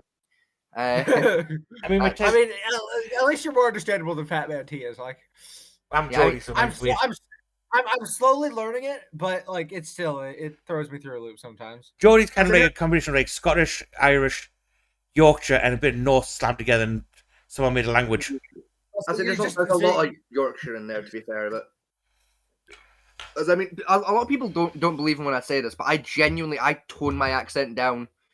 I tone my accent down in general, like when I'm like in my day-to-day life, like especially like these days around Fat Man T. But like especially like when I'm doing this show specifically, like I don't know if you've ever noticed the Fat Man T, like compared to how I talk in our actual conversations versus on this show, I dial it back just a little bit extra. Like I see it a little bit better for the show. I mean, I do myself because, like, say if I go full Geordie, no help. Anyone's going to understand what the fuck I'm saying. Oh, yeah, 100%. Like I'm very much the same with like my Scottish accent. Like even around a lot of my Scottish friends who would understand, I still dial it back a bit. Just like if I'm going, pretty much the only time you'll really hear me go like even like especially here on the show, you'll hear me go close to full Scottish. Is I'm genuinely really fucking mad about something to the point where I'm getting animated. Yeah. Wait, hang on, I give it a sing a full Geordie. We see as a wee lad, we're coming up the apple of pears, and we're going around the corner, and you see an amazing little barn pot just walking down the street. And then you come across a great little mountain, just over there by the Mosey. And then you go down to the queue side. There's a great little fishing spot down there. I understood some of that. I understood almost all of that. There was a couple words I didn't quite recognize, but I got the gist. Yeah. And even then, I'm nowhere near as bad as my father was. Yeah. At Geordie. I mean, if I was gonna go like full Scottish now, like, and even I can't do like full Scottish because I'm not with Scottish people, but I'm gonna get kind of close to it. Be like fucking. So the other day, I was going up the road there. I went past this right fucking bampotty, a fucking Jakey junkie bastard, right? Pierre came over to me and was like, "Yeah, he's a pounder, you're getting fucking stabbed, right?" So I said to him, away and fuck himself. You know, and he looked me up and down the fucking eyes. He said, "No, he's a fucking pounder, you're getting fucking stabbed." So what I did was I grabbed him by his fucking 2 cent and I gave him a right good melky right across his fucking kisser, because how fucking dare you try stab me or a pound there? Here's a question: did anyone understand a fucking word of what I just said? Yes, I understand that perfectly. You were walking somewhere. Somebody tried to rob you, and you punched him in the face. Kind of close. You got the rough gist of that. And even then, that was me talking at like kind of the speed and like the enunciation I would around a lot of my Scottish friends. I just turned off the actual accent behind it. Especially going like full Northern Scotland. I can't get on like the like because weirdly, right? This is something that's genuinely stupid about like how my voice works in real life, right? It's like because it's something you'll notice on the podcast again, like when I get kind of very angry and animated about something, is my angry voice is a Glasgow accent specifically. Like, cause my dad's from the Glasgow region. A lot of my dad's side of the family are very Glaswegian. Glaswegian. That's the actual name for people from Glasgow. They're Glaswegian. Specifically, a lot of my family on my dad's side are from a little village near Glasgow called Lark Hall or Lanark. Both are in that kind of region up in Lanarkshire. So like when I get very angry, I to be fair, that side of my family are very angry people. I end up getting that accent in, and that is more traditionally, especially from around my dad. That's very much more my traditional talking accent, like in real life. Whereas like if I'm around the people especially people I grew up with, they're from Fife. I grew up in Fife, so I tend to talk more with a little bit more with a Fife accent. But at the same time, my natural talking voice has a lot of other accents melded into it because of like different hobbies I've had over the years. I've picked up other accents that have kind of entered my general speech patterns. It's why a lot of people think I'm Irish the first time they meet me. The first time like a lot of people hear me talking, they think I might be Irish. It's because I spent a lot. I spent a lot of my time listening to like Irish folk music, and I had a few Irish friends, and I consumed a lot of Irish media when I was younger. So I accidentally picked up a little bit of like their talking isms. That's one thing that's strange about me is where I grew up is that technically I'm born bred English. Yeah, but because of my father, I know a lot of the Irish rebel songs. Yeah, no, I mean I know a lot of those songs because of a guy I used to work with that was unironically pretty much just a member of the IRA. But that's a whole other story. Like if you're to ask a lot of my friends from Fife, they don't think I have a Fife accent because they're not wrong. They're not wrong because I've got like the Irish accent. I've got a little bit of the Welsh accent from. I spent on learning a little bit of Welsh Gaelic, but I've also got the Fife accent on top with a little bit of the Glaswegian accent going on. Like all those accents combining to a lot of my Fife friends makes me sound like I'm from Aberdeen. So like a lot of the friends are like basically 9 times out of 10, if I meet someone who's from Fife and I'm talking my actual day-to-day voice, they assume I'm from Aberdeen. And it's like, no, I'm not from Aberdeen. You know, like, and it doesn't have to say in my, if I'm around my family specifically, or I'm around someone I've known for a lot of years. So like my mum's side of the family's accent kicks in a lot more as well on top of that. So I get a bit of Italian with Yorkshire on top of all of that, which makes it so much worse. It's why like a lot of people, and it's part of why a lot of people from Fife think I'm from Aberdeen, is I speak more rhythmically. I speak more with like a bounce to my voice. You can kind of hear it now, and part of the reason I do that is a lot of the time even now I'm doing it, despite the fact no one can see me. I'm talking with my hands. Yeah, I'm using my hands, like kind of like if I get stuck on a word, I'm trying to find the next word. I'm like gesturing with my hand to kind of go like, okay, thanky, doing a little circle. I get there, and then I thought everybody did that. No. I mean, a lot of people do that. It's more traditional. It's like a cultural thing. I genuinely think it's like a genetic cultural thing because cultural. Okay, you're not too far wrong. There's maybe 4 people in my family that do it. There's maybe about 4 people in my family that talk even similar to me in terms of vocal sound, and those same people do the same thing as me, as talking with their hands. And one of them is my mom. You're not wrong. You're not wrong because the research study came out on the ability of talking with your hands type thing. Yeah. And what I found is those who have a very more left brain, so more creative side, generally do it because it's they use it as a figure of representation of how they speak and to portray emotion and context of things. Where those are more logical brained or very rigid on how they speak and pass out type thing. Yeah, I mean, like part of the reason why I talk with my hands is exactly what you said there. Like it helps me kind of articulate my points and basically helps me to follow my own train of thought as I'm talking. Helps me get from point A to point B in a conversation. You know, at the same time though, it's also partially, and it's gonna sound really fucking stupid, right? It's gonna sound really fucking stupid. It's kind of like grammar to me. Yes. Like it's like if I've made like say for example, right, we're talking about something that someone did that's really stupid. Like I like clinch both my hands into like the traditional Italian claw, the fucking ho claw. Yeah. I like that with both hands and then just kind of do like a double exclamation point in front of me and then open my hands like You know, like it's that's like my body going exclamation point to the end of sentence. But no, right, it's weird thing is like modern sign language is actually based on like Italian and Middle Eastern hand gestures. Yeah, like the way they speak, because like say like you know, I think we talk about especially a lot of like motivational speakers do it a lot. Yeah, a lot of motivational speakers open with their talk with their hands a lot, and you know, like say when you say, "Oh, I'm talking about like, my last," and you do like the hourglass shape with the hand type thing. You know, as or if for me, like me to you. If I'm like talking about someone, like whether they're like if like, I'm talking about someone that's in the same room as me, I'll take my hand and I'll gesture towards them, usually with like an open, like a knife hand of like, see that guy over there. Mm-hmm. I'll even like if it's like aggressive, like see that fucking guy over there. I'll point at him. If it's like, you see Susan over there, like the nice blonde headed lass. I like open hand, like she's over there, so you know roughly who I'm on about. Yeah. Whereas like, if it's someone that's like not in the same room as me, like if we were talking about my partner, for example. Like I'll just gesture off specifically to my right of you can my partner, right? I'll just point off in a random, usually the right in a random direction of over there. You know, even though there's no cunt over there, it's my body's way of saying, see that person, you know that person that isn't here right now, but you're vaguely aware of. And I'm just pointing a vague direction in the hopes of I'm pointing roughly the right way for the country they're in right now. Yeah. We come on I've ever seen. It's like the nip of the three fingers of the thumb.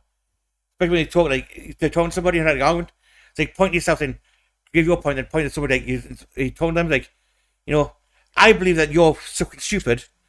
You know, you should be more like what I'm saying, reverse for you. It's one of them common hand motions. I do a lot of like you're saying, like if I'm like angry in an argument, like my ring and pinky finger kind of curl in a little bit, so I end up doing the gestures with just my three dominant fingers on both hands. It's really, I'm becoming really like kind of stuttery and self-aware because I'm watching myself do it as I'm talking about it, and it's kind of fucking me up a little bit. Like it's because to not talk with my hands, I have to actively focus on not talking with my hands. Yeah, and it feels unnatural, doesn't it? I mean, not really. Most of the time, I can get away with it. Like it doesn't. It's not a problem. Like I'm doing it now. Like I've got my hands kind of clenched together and just relaxed in front of me. But like to do it, I have to actively think. Stop talking with your hands, relax your body, just have a fucking conversation. And even then, there's certain words and points in a sentence where I'll still do it a little bit. You know, like it's usually like at the end of a sentence, I'll do like a little full stop with like my wrist of just like flick. We might as well someone point out to me a few years back is I do a lot of time to do and go and then carry on my sentence. Yeah. Right. And people think, oh, you know what you say? Like, no, I know what I'm going to say, but I'm trying to find it. No, trying to find it. It's like trying to articulate in a word sentence that isn't going to be too offensive to somebody, or that I know they can understand it. You know, so like say like, if I'm going on about like say I'm talking about water, dihydrogen monoxide as a water source, instead of thinking like, okay, dihydrogen monoxide is water, but this person might know that, so I'll go with the water that's in that tank over there. Mm-hmm. You know, that kind of like switch up between the 2 points of view. Yeah, it's a different water, and this is why it's a different water. Yeah. Yeah, it's like for me usually because like usually you heard it just there. Like if I'm having that kind of trouble, like I'm in a conversation, like rather than like the like usually I just kind of stop and like I'll like kind of like the rotate with my finger of like what's the fucking word in my own head till I find said word, or I do it more on this show. Like usually if it's like people need to know I haven't just finished a point. Then I'll go do like a verbal kind of like but when I'm trying to find what I'm trying to fucking say, like I know what I want to say, I just can't remember the word for it usually. It's usually a case of like I was going through a conversation, I knew the word, and then I got to where I needed that word, and the word fucked off. Yeah. And now I'm stuck, and it's like, oh fuck, there was a word for that. What's the word for that? Fuck. There's the word. It's like I'm literally internally going through the dictionary. Like, where is that word? What fucking word was that? I remember it started with a P. What fucking word was it? There's that fucking word. They're like penis. Now, hang on. Now, go back to the word was phylactery. Right up before, like Nintendo or EA. I hate EA on the principle of they the one that started the whole microtransaction bullshit. Yes. As a major point of game design. And they started it, and quite frankly, they fucking perfected it. Yeah, they're the ones that started the whole point of like releasing half a game and then charge us for the rest of it. Yes. Yeah. You know, now, thing all game companies follow now, to some degree. As for the MMOs one, for the free-to-play MMO stuff, that started off with a Snail Productions originally. I mean, with like free-to-play MMOs, I don't mind it as much. I mean, free-to-play games in general, I don't mind it. Like something like Fortnite, Marvel Rivals, early World War Thunder, early World of Warcraft. It's like, okay, I can still access the game completely for free. The game has to make money somehow. Fair enough. Yeah.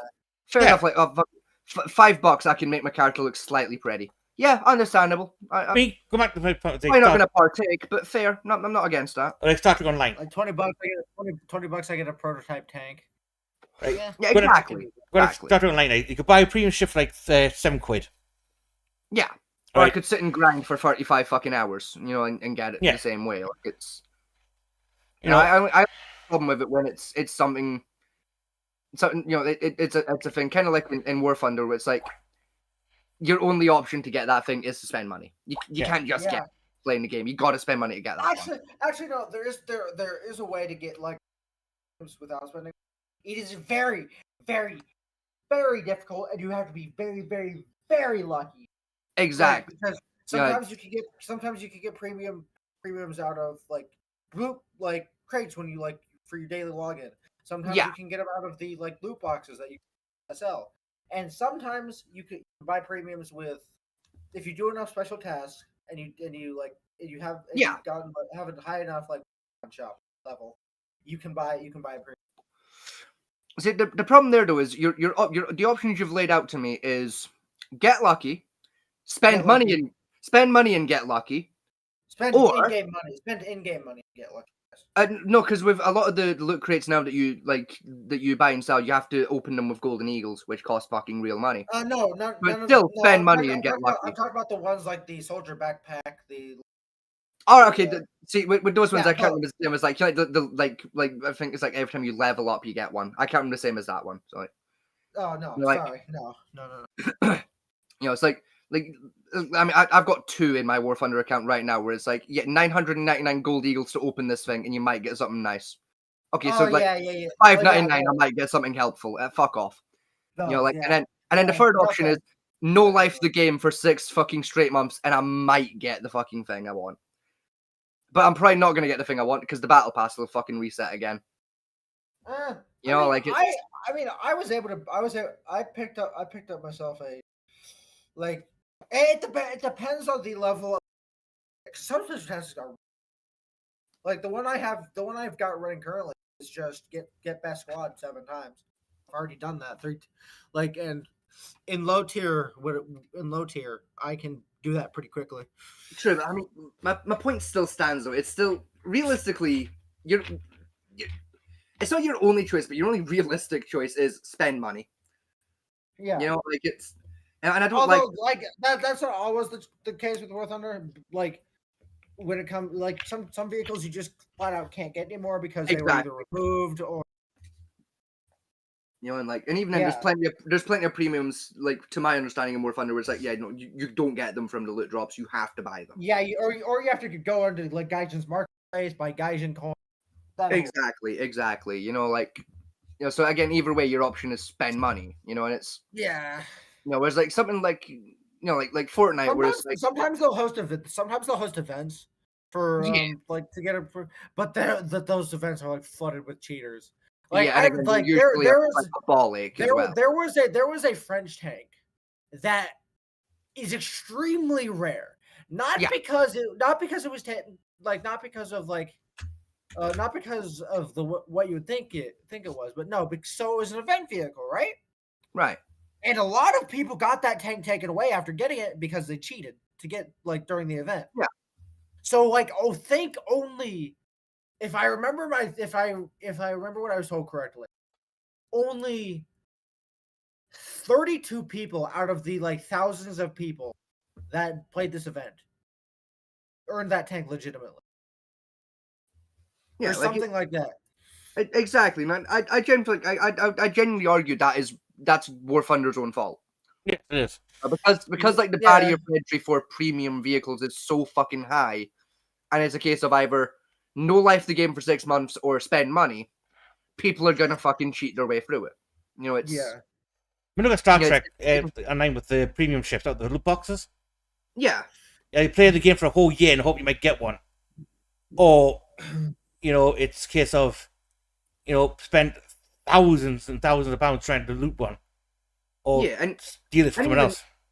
And even then, there are ways in Star Trek Online to get the premium vehicles without doing that. There are ways to do it. They're still time consuming, but it's like a reasonable length of time. It's like play for maybe 4 hours a day, for maybe 2 months. You've got a premium vehicle. Job done. It's doable. It's not fucking pleasant, but it's doable. It's. Anyway, move back quick about the stuff still. Talking about the African pass. Yeah. Right. It's a sea shipping route where everything from East Asia, so over here. Wait, how do we circle back around to the pass? Because we've got the map up and I'm trying to get it over with and move the map off somewhere else. We're trying to rein it back in for a minute so we can go back to being stupid. Yeah. Where is it? Reining in so we can finish our job so we can go back to being silly. So everything from around here, shipping wise, comes up through here. Yeah, because that's where that shipping accident happened a few years ago, wasn't it? Yeah. Up in, I think was it Cairo? What shipping accident? There was that fucking shipping ship that tried to turn around in the canal and got stuck. Oh, didn't that happen twice? Yeah, it happened in Panama. It's happened in Cairo. Cairo. It was the Cairo one. Isn't it the Suez? Isn't it the Suez Canal? No, Suez Canal is Panama. Yeah. I think it was the Suez Canal I was thinking of. Yeah. Oh, yeah, this is Suez. Yeah, this is Suez Canal. Yeah. Now, by Trump taking over Gaza, which is here. Yeah, right? He's got direct access to it. He has to put the American fleet here in order to secure that. Yeah. Which means he gets control over this. Yes. It's on paper, it's a fucking great idea. Unfortunately, it's got major flaws. Yeah. Most of which revolve around logistics and how the fuck you stopping terrorism happening. Well, it's basically by using the Seventh Fleet as an anti-terrorist force. Oh, are you watching a fail video to close it out? Yeah. Do we have? Come on, we've done. Can we watch police chases? Can we watch a police chase with pit maneuvers, please? I like those. I don't know if we can guarantee a pit maneuver turning up, but we can have a look. Hang on. No. Hold on. Yeah. Got me. I say, what I'm gonna do while you do that, I'm just gonna check over on the stream, just see if we've got any chat messages in. I haven't seen any pop up. Yeah. I just quickly thought I'd check. I'm having. I thought I'd just quickly check to. Fuck it, I give up. Oh, actually, can we watch the Idiots in Cars? The Idiots in Cars looks interesting. Idiots in Cars? Yeah, the one you just hovered over. Oh, that one. Oh, fuck, that's loud. Oh yeah. I'm concerned about this one because the thumbnail to it looked very much like a snuff film. Probably that was the AI generated one. I can tell that from the look. I'm aware that was AI generated, but also it doesn't exactly fill me with much hope. I will say. I mean, the first one is let's say a Toyota versus Jeep. Yeah, Yep. just a simple side sweep due to loss of control at high speed. Yeah. Yeah. One mistake, and everything changed in a heartbeat.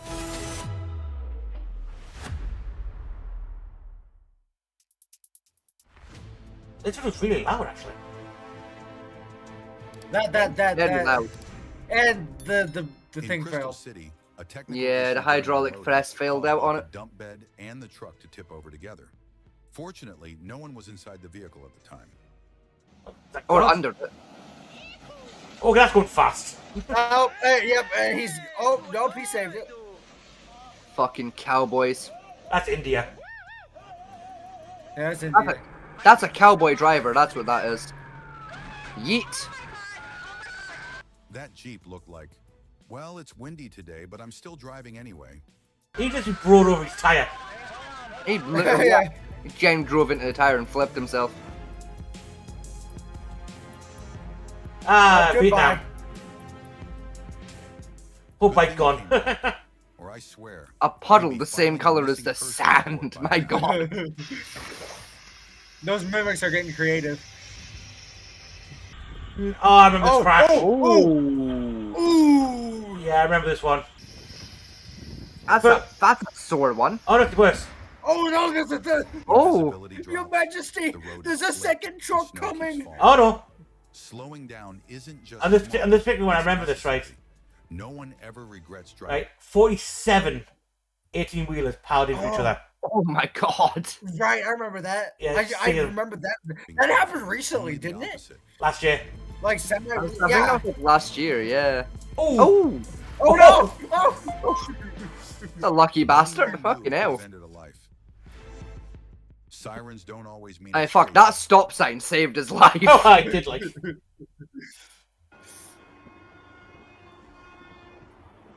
How do you drop your baby on the fucking train track? We needed the. Oh, Fuck, that was tight. oh. Fucking Christ. That was close. Okay. Oh, Oh. oh. In He's that buying moment, lottery the tickets. line between safety and danger feels That was- incredibly thin. There was literally about an inch in that. Holy fuck. He needs a new pair of underpants and a lottery ticket. There was genuinely about an inch between him and death. That was damn. Oh, What the fuck? Oh. That was That there? was terrifying. The driver's What? reckless How? behavior behind the wheel is simply unacceptable. I was hanging on the window. Footage was quickly forwarded to the police. What a moron. Hang on, right, watch. That- You see him here, hanging on the window? If you're right, yeah, he was Oh. fucking dangling. was Retard. terrifying. Oh my The god. driver's reckless behavior behind the wheel is simply. You trying to do a unacceptable. Ghost Rider? The footage was quickly What forwarded an to the idiot. police. Okay, cleaning. What's this? Oh, it's a tarmac scraper. Cleaning in inverted commas. I'll be honest, I think he's just making more of a mess, but Is it with them power removers? yeah. Fuck. Ah, it's American Connors on how a fuel pump works. You pull the little The trigger guy on the totally handle, pal. lost it and started acting out. Oh no, he's just mad at it. And I think he's just had a rough day, honestly. Now he's Yeah. facing charges for damaging public property. Yeah, I think he just had a rough day, honestly. I think Yeah. it was less of a fuel pump problem, more of a Oh. just my life kind of rough day. You know, like, Oh, Oh, this oh. doesn't. it'll be fine. She'll fit. She'll be grand, mate. Just fucking cinch her. You'll be grand. Look at that, easy peasy. I don't like that ramp. I don't. Too slow. Yeah, too slow and honestly just not enough. Luckily, he Not managed to wide get out in enough. time.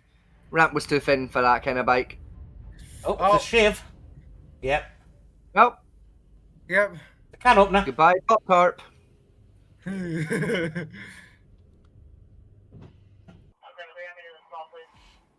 Oh, police chase. Oh, are they going for the boop? That's about 7 police cars Hold on. in this Pause chase. it, committed carjacking, home invasion, kidnapping, and vehicle theft. Oh, it's in Tampa. It's in Tampa. Hang on, wait a minute. Carjacking, home invasion, kidnapping, and vehicle theft. Yes. In a box truck. That's probably the vehicle theft. Still, odd choice of vehicle for these particular crimes. I can't say I would have picked the same. Well, it's fair. The home invasion, it makes sense, right? The home invasion, you gotta break into a cunt's house, rob his TV, box truck makes fucking sense. Kidnapping, though. Well, you want space. Still. I mean, like a van would have been way more efficient for that. Be true, but with Trump units right out the 18-wheeler because let's bet no cops were trying to stop that with a pit maneuver. I mean, fuck, it's America. I wouldn't be surprised if a cop tries to pit maneuver an 18-wheeler. No, what we'll do is we'll just shoot the tires out. That doesn't stop them. Yeah, A, that doesn't stop them, and B, that's more dangerous than trying to pit maneuver it. Yeah, the cops learned that a few years back where they tried to try the tires with the 18-wheeler, and it just kept going like a missile. Like even if it does work to like in the same way it would with a car, if it causes a spin out, you have way less control of that spin out than you do of a spin out caused by booping the fucking guy's boot. You know, like car on car spin out, you got a little bit of control of where the fuck that car's gonna go. You shoot out its tires, you've got way less control over where that's going, at what speed it's gonna go there, when it's going to get there, and whether or not it's going to be the right way up by the time it gets there. Another point is, the tires are so thick on an 18-wheeler, a 9mm not going to puncture it. Oh yeah, you want 5.56 minimum to do that job. Yeah. And even then, I'd be more confident with a 30-odd. Speed, traffic conditions, please. Yeah, that's no Justin. I'm coming up Town Archer, you know, I said no. Again, the U-Haul van was it's an interesting choice of he's driving wrong way. I mean, it's an interesting choice to take.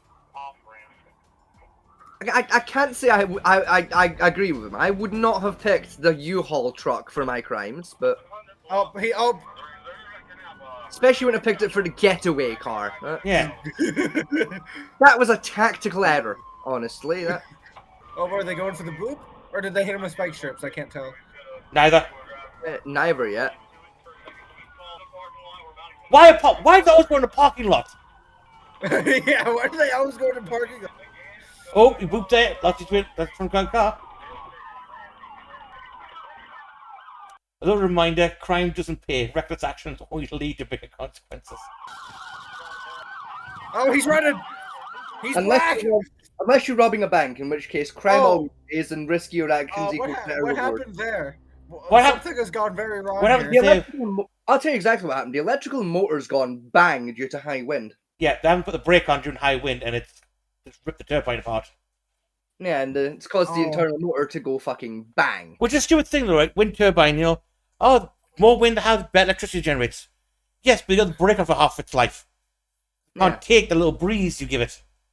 Yeah, if the wind gets above about 5 miles an hour, it goes bang. We've got two around here. Right? Yeah. You see them. The brake's always on them because the wind's too strong for the fuckers to work. I've seen them running without their brakes on twice. In both days, there wasn't a fucking breeze. Yeah. Fiberglass fires. They make an interesting smell. Oh yeah, that road is burned right out. There it goes. Ooh, yeah. Yeah, that motor went. That was in Germany. It was always burning since the world's been turning. Yeah, that was the internal motor that went bang. Yeah. Bearings blew and it got on fire. Yeah. What's worse is the bottom of that tower is listed iron batteries. Yeah, so if that fire spreads down, that's gonna be a nice big explosion. Yeah.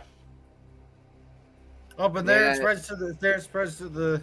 Yeah, it spreads out to the fan blades and just game over. Spinning wheel of death. Oh, that's smart. Oh dear. Oh dear. Uh-oh. Oh yeah. Ouch. Yeah, I'd move kind of fast. Oh, that's dangerous. It's always best to stay cautious. Yeah, that's not good for you. That ain't healthy. That. Okay, we've got Lord Lifter. Yeah, real crane. Very fun pieces of kit. It's got fourth rail, isn't it? Oh, it's No, being it's retired. It's being That's retired. That there is gonna tip. Yeah. Yeah, it's meant to. They're retiring it. Still. I think 1,000 easy ways of doing that. Yeah. Oh, it's a This chimney. isn't good. This is not going to end well. This can only end bad. Oh, it's tipping. Yep, and there it goes. Yeah, he's caught And the it's lip. he's taking the crane with it. He caught the lip. He hasn't given it enough clearance. Goodbye. And Homeless And people. there goes $15 million. right into the playground. Here we go. I do love quarry explosions. Okay, that looks cool. And that was an electro blast as well. Damn. That's cool.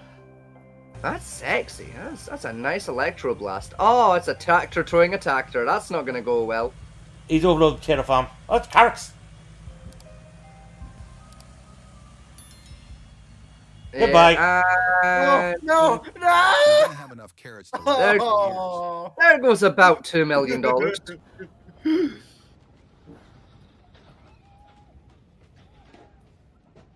There goes $85,000.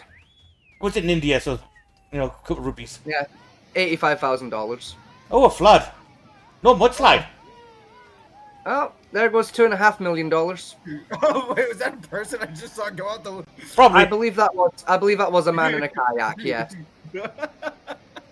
Maybe we have flood around here. We have two kayaks going around. Oh god, an earthquake. What the? I was gonna earthquake. say, is that a pool inside a boat? No, it's an earthquake. No, that makes no sense. What do you think is the story behind this? Earthquake. I wish that. On the bright side, the Earthquake. water's gonna go back to where it's meant to go at the end of the earthquake. Like, that's not too bad. Oh, that's not safe. Hang on, what's that? Crazy collapse could create a wave community high. Recently in Greenland, once it collapsed, went to an entire coastal village. That's Oh, true. no. That did happen. I believe that was a year and a half ago. That Yeah. happened.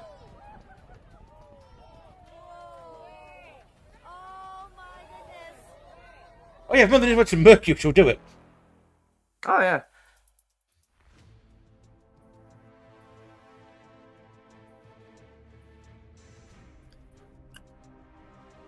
Mwah. And that, children, is why we don't use a truck to move a flatbed full of other cars. I've noticed that like a lot, like the F-150 particularly, it's got that truck mount, hasn't it? Yeah. This rig's about to go over. No, No. he didn't lock his door properly. Rush hour crash. Milk. Milk. For the record, milk stains are a cunt to get at a tarmac. Yeah. Many accidents happen And because milk construction stains zones don't tarmac properly like a design motherfucker. barriers. When safety is overlooked by the workers, it's the drivers who pay the price. Well, you can't pack that there, pal. You can't park that there. That's the power. Bog. He reversed that on purpose. Oh yeah, no, that was malicious, and he fell out of his car. Yeah. I think that was a woman. Oh! Oh, Oh! Fuck! Keep your eyes on the road, unless you're looking Yeah, for a shortcut fucking- to the ER. That guy's dead. I'm sorry. No, yeah. believe it or not, very survivable. About a 35% mortality chance, so, odds are alright. Oh, a police car was involved in that. Yeah. That's expensive. Oh, hello. That's a house. Yeah, Hello, Kenneth. No, that's right. Honey, I'm home. No, that reminds me of what it called the Family Guy skit. Where Pete keeps destroying Cleveland's house. Yeah. Oh, yeah. No. Just, honey, I'm home. Honey, where's my home? Honey? Honey, where's the house gone? Well, you see, John, I tried to do some It's home in the improvements. neighbor's shed. See, John, I tried to do some home improvements while you were off, for fuck's sake. Where's the house? It's in the neighbor's shed. Or more accurately, it's on top of what used to be the neighbor's shed. And his car. What did you do? I got the drill. Stop right there. I got your drill and I I've heard sneezed. enough. I was doing some drilling and I sneezed, right? And the next thing I knew, I was in Kenneth's front fucking room with a cup of tea. getting my ass pounded. Father goes back into the car, locks the door, and just drives to the motel. I would. Yeah. Oh! Oh! Just a moment of drowsiness. Oh! The truck nearly caused an accident. Now that is some No, luck. no, I'm Holy sorry. shit. Sorry. That's the guy that orders the lottery ticket. Holy shit. Yeah. Hang on, there. Never said more drowsy almost caused an accident. No, he did cause an accident. Yeah. The bike is under the truck's front wheels at this point. To be fair, I think the guy meant to say he almost caused a fatality, but you know. Yeah. Full alert You know, can him was- lead to dangerous situations at any time. That was a close call. The driver's running. Oh! Oh! Oh. Oh dear. Someone's used to a much smaller car. Oh. Oh, Skygraph. Waiting Oh, on- window. Yeah, that wasn't on this customer's to-do list today. Can't park that there. Oh, now you Park- gotta get park glass in out of there, your alright. hair. Carefully and slowly. Not get glass out of your hair. No, I said now you have to get glass out of your hair. Oh, I thought you asked Oh. how do you. Oh. Get him! Sick him! He caused motor crash. Oh, he's keep Running going. away after an accident only makes things worse. A responsible driver knows when to stop. Yeah, this is Vietnam. But He's got the moped mafia after him. Oh, I didn't even see that. Oh. I was Honestly, I'm on the truck driver's side there. Like, yeah, fair. Yeah, I'd Yeah. barge you out of Yeah. the way too. Get the fuck out of the way, bitch. Like, Oh, why are you car's on my gonna come- side of the road? Car's gonna come through. Ma'am. Sneaking up Ma'am. on. Right. I know what's gonna fucking notice him coming for. No, I gotta tell you what happened here. Right, it's a woman driver. It's the first time driving Mercedes, and she got confused between the accelerator and the brake pedal because it's automatic. Yeah, I bet she went to put it in neutral and hit the fucking accelerator by mistake. Yeah. Because American cars are still got that fucking gear shifter on the fucking steering wheel still. Yeah. The ones that don't fucking work. Yeah. Turns out it was just an accident by a customer.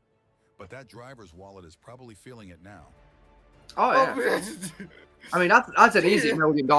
Oh! Oh. That's Russia.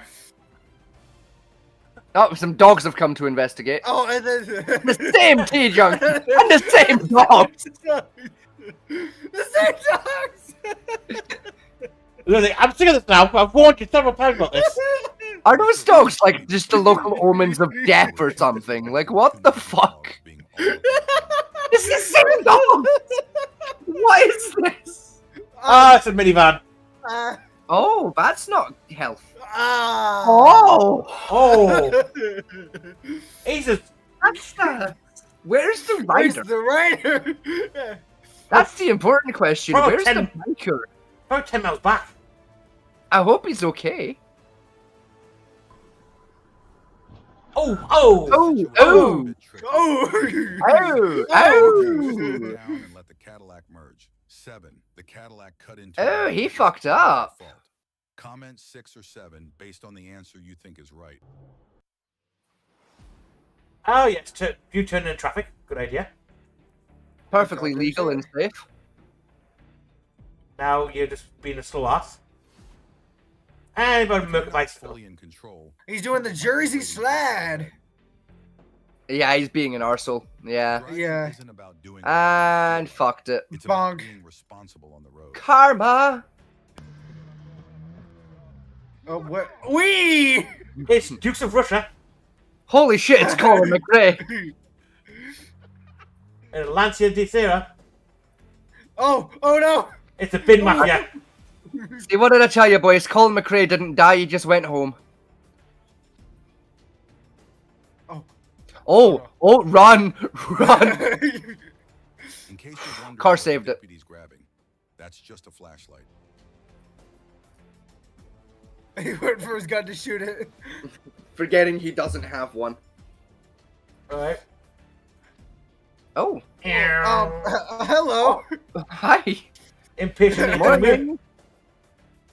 Get out of the way, bitch. Oh.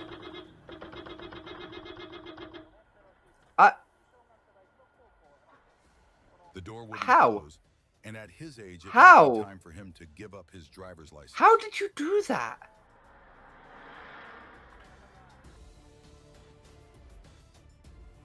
It's a Hilux.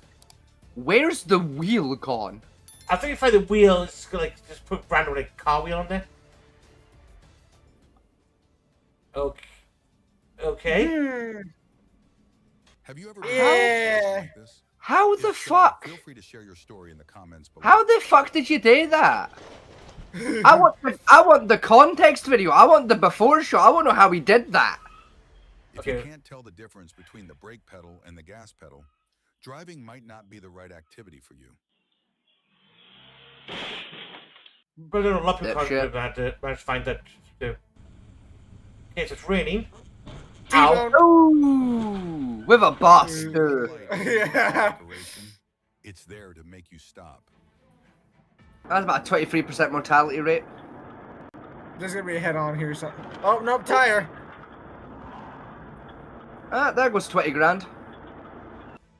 Oh hey, did you see the Hey. tire land on top of the? I did. Trick It's shot. All good. the overtime for its owner. It's good. Hey, yo, that tire straight up fucking parkoured its way up there. What God, the- what the fuck? Ah. Share your thoughts in the comments below. Ah. Right, which OSHA inspector fucking okayed that? What?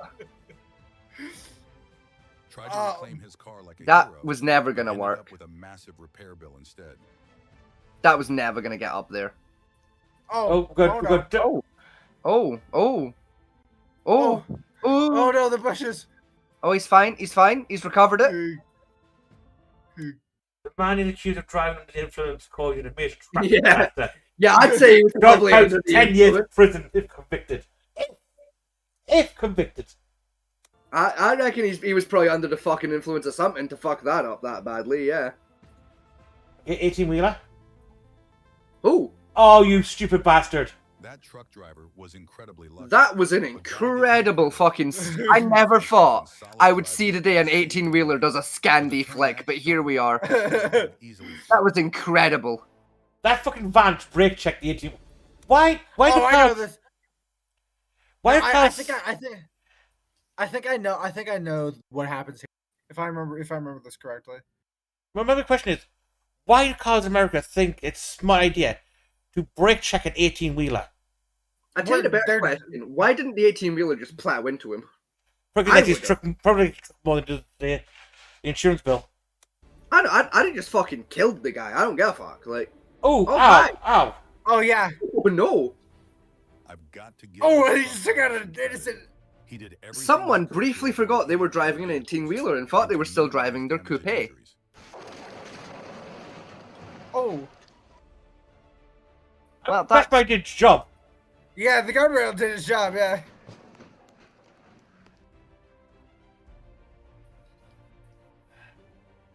Oh, hi. Ah, tourists. Woman. No woman. Hi, guys. Welcome to the They repair just shop. started a new job today. I was the daughter and grandmother. Oh, God.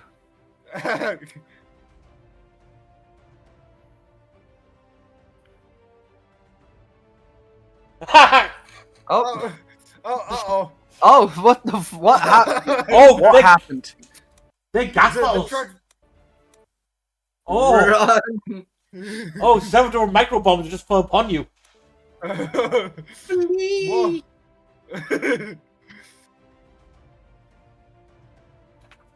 Yeah, it's a spray of kind of some kind.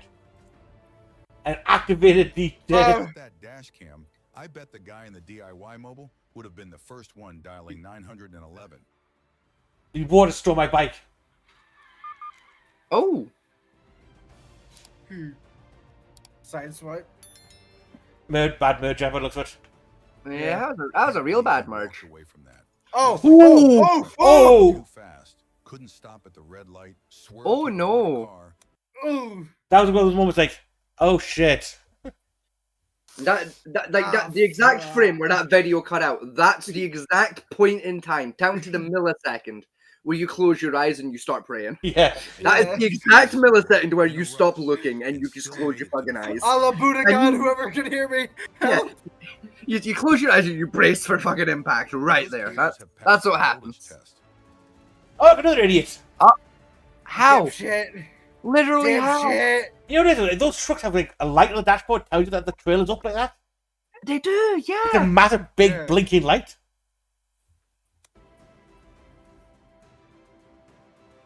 Bonk. And there goes power for like half the.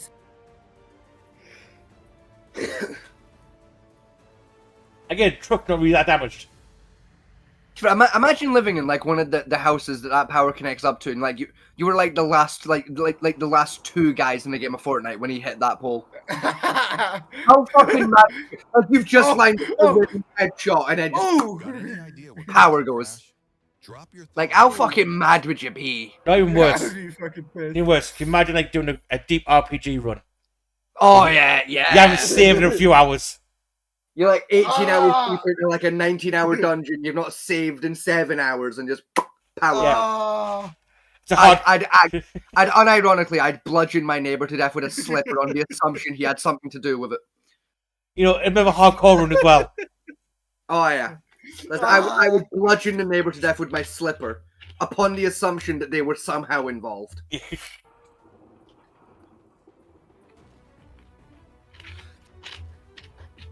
Even worse, you're on a PC and encrypt your data.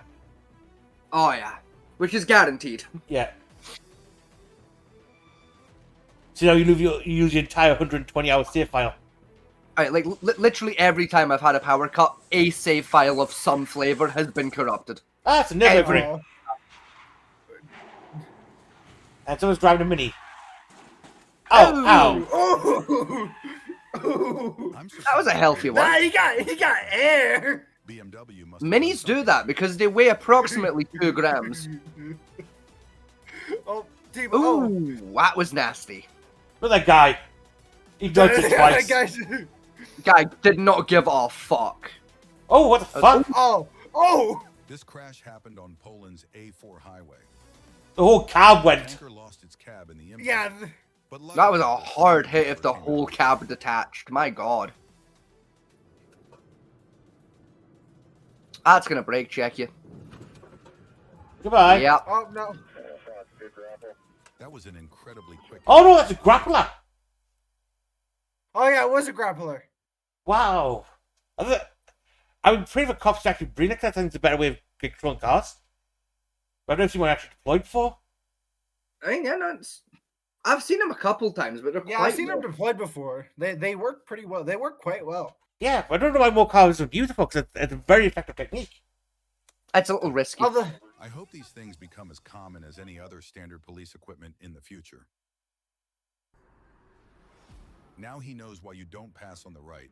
Oh. Especially at an intersection, even if you have the right of way. That car is now like 5 foot shorter. The Lada driver Yeah. make just one. His engine is on his lap. Oh, wait, hold on, rewind it. Rewind it. I was in the field. wait. What happened? I was. I don't know. It's in by that white car in front. So all you see is like a little veer. You don't pass on the right. And that. Oh. At an intersection, even if you have the right of way. You've got Oh. to slow down. You see, like the car on the left, that just veer in suddenly and sharply and just kill that other car. Driving a Lada on Like fuck, that almost looked personal. Not the best idea. Hopefully he's okay. It's a Lada versus Mercedes. Oh, And you can't park that there, pal. That's a hazard to the local duck environment, pal. You can't park that there. It's a boat. See, I've got a bomb boat on the back. oh, Another innocent Mini Cooper killed me. Intersections aren't the place to another be. No, it's a Fiat. That's not Mini, it's a Fiat. another mini dies in the line of duty. And the Dodger drives off. Oh man, that's not. Yep. Oh, yeah. Bonk. Seesawed, bitch. Another semi-truck. The truck rolled by like it was on a catwalk, but left a deep footprint in the road. How the fuck? Oh! Oh! Big Oh, risk it's a means big sinkhole. responsibility. It's The San road Diego. everyone around. That's not the trucker's fault. Oh. That was surprisingly quite comfortable, that bump. But Yeah. Ice cream. oh, that, Oh. What? Bog. Have you ever been in a similar situation? yeah, No. overcorrects and Yes. just flips Comment himself. number 1. Oh, yep. Hello. Car was rushing off for a spa day ahead of schedule. I'm here for my massage. Yeah, Surprise beauty pageant didn't send anyone. I booked my appointment here. I'm here for my. Get out of the way.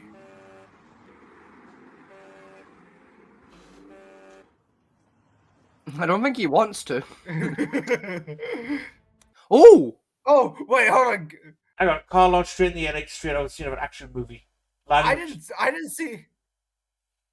see the start of that. Hold on. Like, where did he come from? Yeah, where did he? You muted it. Oh! He came from over there. You came over the center reservation. Yeah. Whoa, Oh, Bog. Fucking spear. oh, icy roads. Lights aren't just Oh, for oh, show, oh, that guy's something to losing. switch on for fun. They're the silent lifesavers when you're driving spinny. through thick fog or heavy rain. Back in India. Always check your brake system Oh. regularly and keep a safe Ooh. distance from the vehicle ahead. The truck may have lost. That was nearly a dead a biker. serious And that, mechanical oof. failure Yeah. can be prevented That was with tight. maintenance.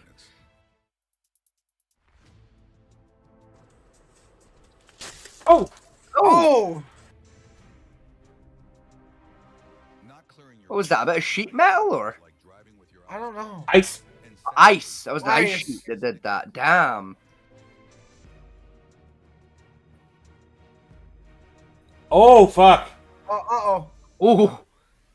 Who? Okay, Jamal. I thought I told you to put the parking brake on. Let me tell you something. You Oh, never hi. move quicker. been really late. You never move quicker in all your life than the speed you move at when you're under a vehicle and something goes wrong. That is the fastest Yeah. you move in your fucking life. Now, watch this. Right, there's a bit. Right, this looks like an airport.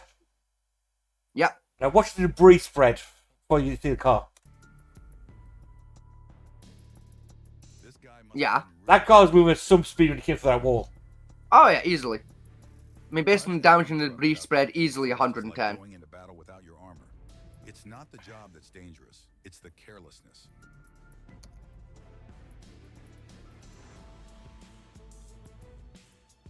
Oh, fuck!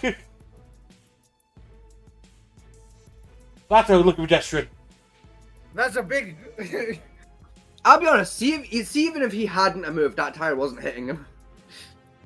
Guy didn't even have to move. He was I'm on good. the regular freeway. A shovel. Oh! I've seen this. Just I know around this lost clip. front wheel while moving. I know this clip. Oh. Oh. Due to a hit on the carriage of the Kia Soul. Nobody was seriously hurt. Somehow. The incident is a clear reminder. It's due to the mechanism of injury because the car was able to roll and flip a few times. It basically takes momentum out slowly. Yeah. Around. Do the hit. The tire came back. The tire came back for one more hit. Oh! Oh! He did you job, better in the good pants.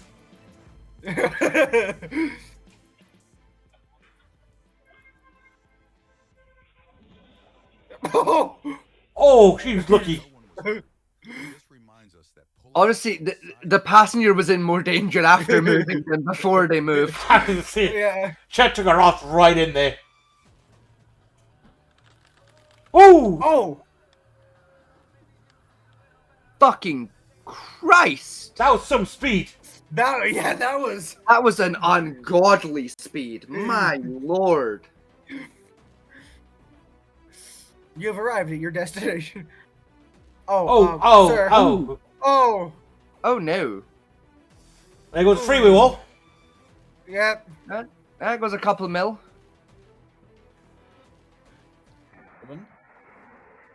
Oh, car. hi. Hi there. How? Sir, why were you on two wheels? What did you fucking do? Oh, I think he hit the curb, and it popped him up on two wheels, and he went flying into... So, come about Cowboy car extended warranty. I don't need it. Really now? 5 minutes later,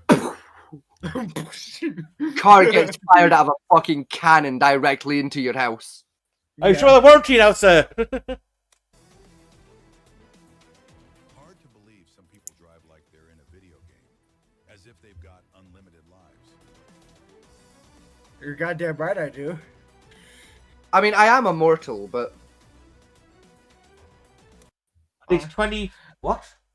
Unauthorized 20 pilgrims have their bus got hit by a dump truck on an intersection on the Jamas Stignar Highway. Oh! The batter gun. Sorry, run that back. I'm genuinely curious. Hold on. It says the bus got hit by a dump truck, but that looks like the bus hit the dump truck.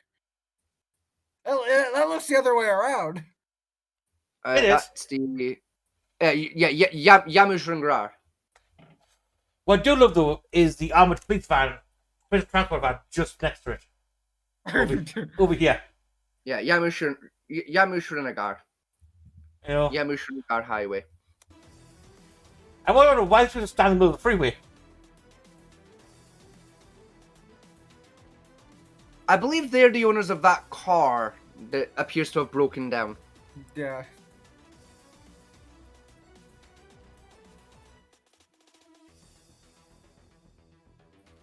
Oh no!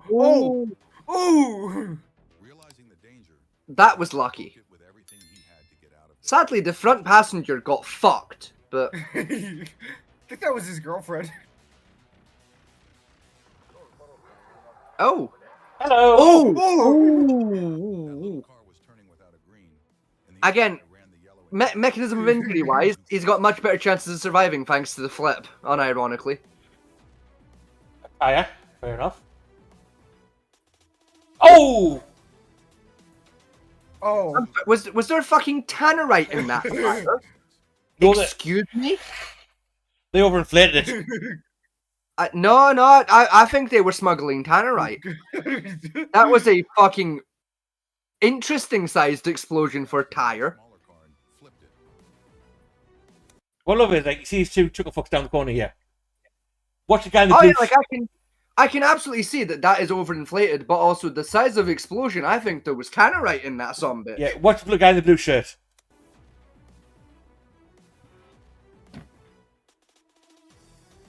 Did he kick a pump?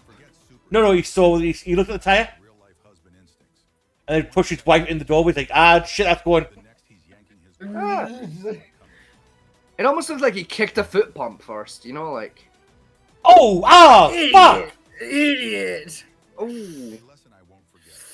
Mirrors Oh. are just for decoration. Next time I'll actually use That's about 25% mortality rate.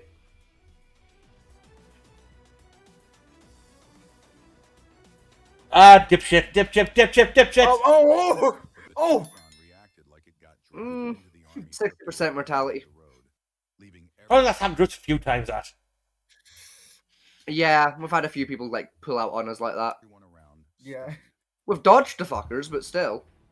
Oh, it's gonna be bad. This is he's gonna go over. He's going. Oh! Oh, Bomb. Oh! And Smash, that is why you smash. secure your cargo loads correctly. yes.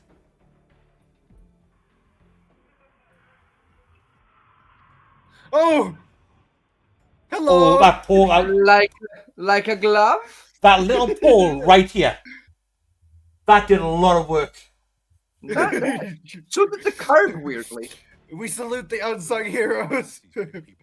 I mean, like a glove. Like a glove. And then it just goes on. Like a glove? I mean, that was Oh! What was it? What was that? What was in there? That appears to be compost. No bottles. Yeah, better to it. Oh, what and the the fuck? truck keeps driving. The truck didn't even move. No, hang on. Yeah, it got hit. It got hit by that. Yeah, 'cause I was struck by the cube in the middle of the frame. Yeah, distracted me. And then this guy's just gotta keep rolling. In fairness, the driver of that truck's probably fucking out cold. Oh. Hello. Oh. Nice dodge. Good maneuver. Well played. Nice dodge, Charger. A woman ended up in handcuffs after leading police on a chase through Clark County, according to Indiana State Police. And the cops were on scene by the Wait, hold on a minute. Hold on. Go back. Hold on. Go back. Go back. Hold on. Is that where I think it is? Is that where I live? Possibly. No, wait, no. No, never mind. I don't think this is where I live. Doesn't look from. Kind of looks familiar, but at the same time, it doesn't.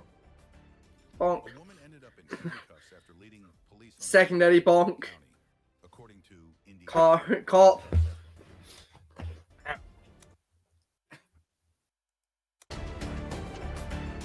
A woman ended up in handcuffs after leading police on a chase through Clark County. Clark County. Clark County. Oh, Clark County. Okay, no. I'm according in to Columbus. Indiana State Police. Indiana. You live in Indiana, don't you? Yeah. Yeah, Columbus, No. Indiana is where I live. Yeah. Oh, I assumed you meant Ohio. No. That's the Ohio. Like that's the only Columbus I'm vaguely familiar with. Is Columbus, Ohio? No. Yeah, so Columbus, Indiana. it's one county over from you. Okay.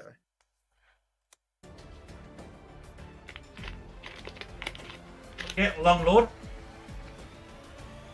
Very long load.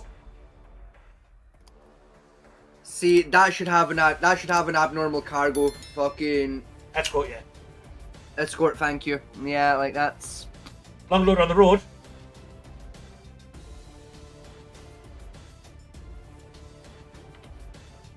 And Yeah, goodbye. that's precisely why it was. It should have had an escort. It's France. Oh, yeah.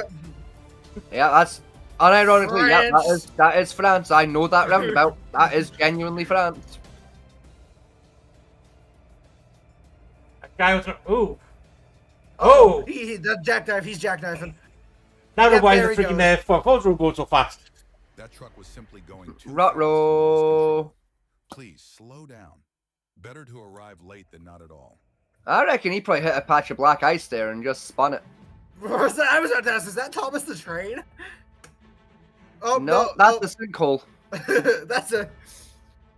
That is a very expensive parking spot. That's what that is. Oh dear! Oh dear! I truly Oh, think that- all of us have experienced That at least poor- that one poor lucky truck moment. operator. That's a few mil worth of damage. If you agree, If only he drop knew a how to number dismantle 7 a building comments. correctly.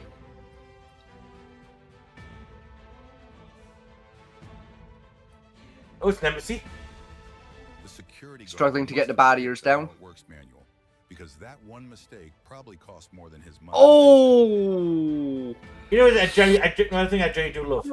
I can remember is Donald Trump's modified beast getting caught on the Irish embassy's fucking driveway It did, yeah. and getting beached.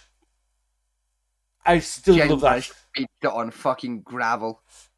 Flat gravel at that, you got it beached on. Yeah. I don't understand how they beached it on flat fucking gravel. You know, this car can take tank rounds, everything else is still come fine. Get stuck by 2 inches of gravel. Oh. What? Pothole. Oh, there was a slight lip there. No, it's a pothole. Yeah. That's a Oh, that's a pothole. solid foot lip, but yeah.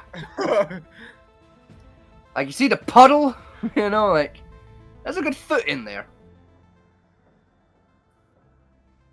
Cars here. Well, going for a run up.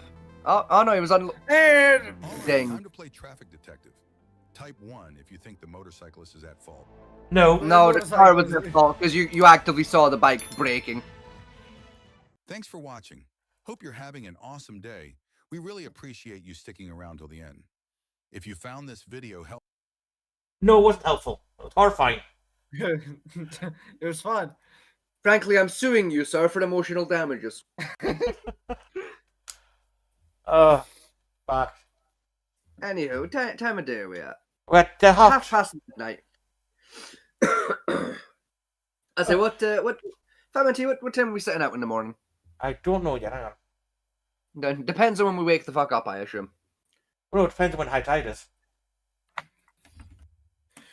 I want to say 2 o'clock, 1 o'clock usually.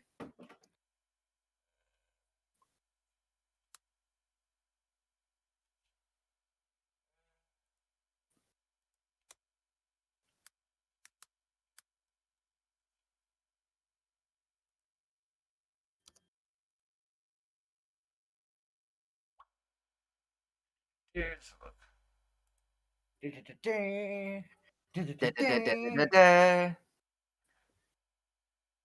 High tides, how it's 7 o'clock. Or 8 o'clock, technically. 7 o'clock.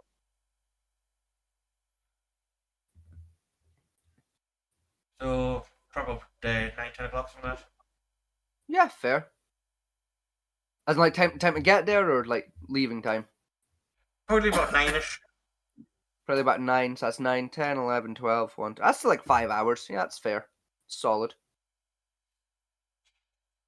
That's, I call it 4 because it probably takes about an hour to get there and set up. yeah, it's a 40-minute drive. Yeah, so yeah, 40 minutes to get there, 10, 20 minutes to get set up. So yeah, about 4 hours of fishing. That's not bad. It's like low tides not that low compared to where we're going at. So. I mean, true, I suppose, yeah. It's 4th of May. It's Sunday for some stupid reason. Anyway. You need the 3rd. Yeah. So are we wrapping it up here then? In a brief moment, we're just checking this first. Wind of 25 to 35.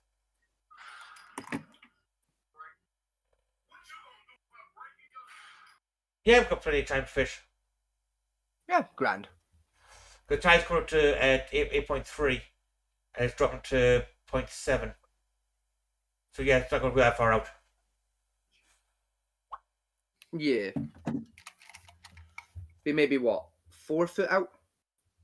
From where we're going to fish at, yeah, it's not that far out from the surf. Yeah, so that's not too bad then. Like either way, we should have good range pretty much all day. Yeah, because if I place to park and like find a tackle shop to get some bait. Yeah, I think I'm probably gonna pick up some little weights as well to just give me some extra distance. What if I was on TView today? And folks have like spoons, traces, and spinners. Yeah. Like a giant box for like I think it was £7. That's not bad. It was 380 piece. Yeah, no, that's decent. If I'm to you do the outro and send us out. I'm gonna go for a quick pee. Good night, good luck, people, and catch you all in the next one. See y'all.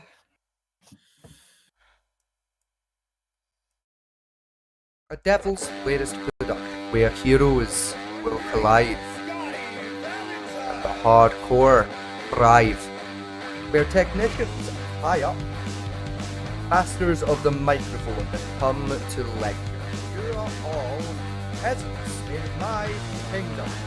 When everything you love is on the line, between these ropes we risk it all. We are We are Bellingham World Wrestling.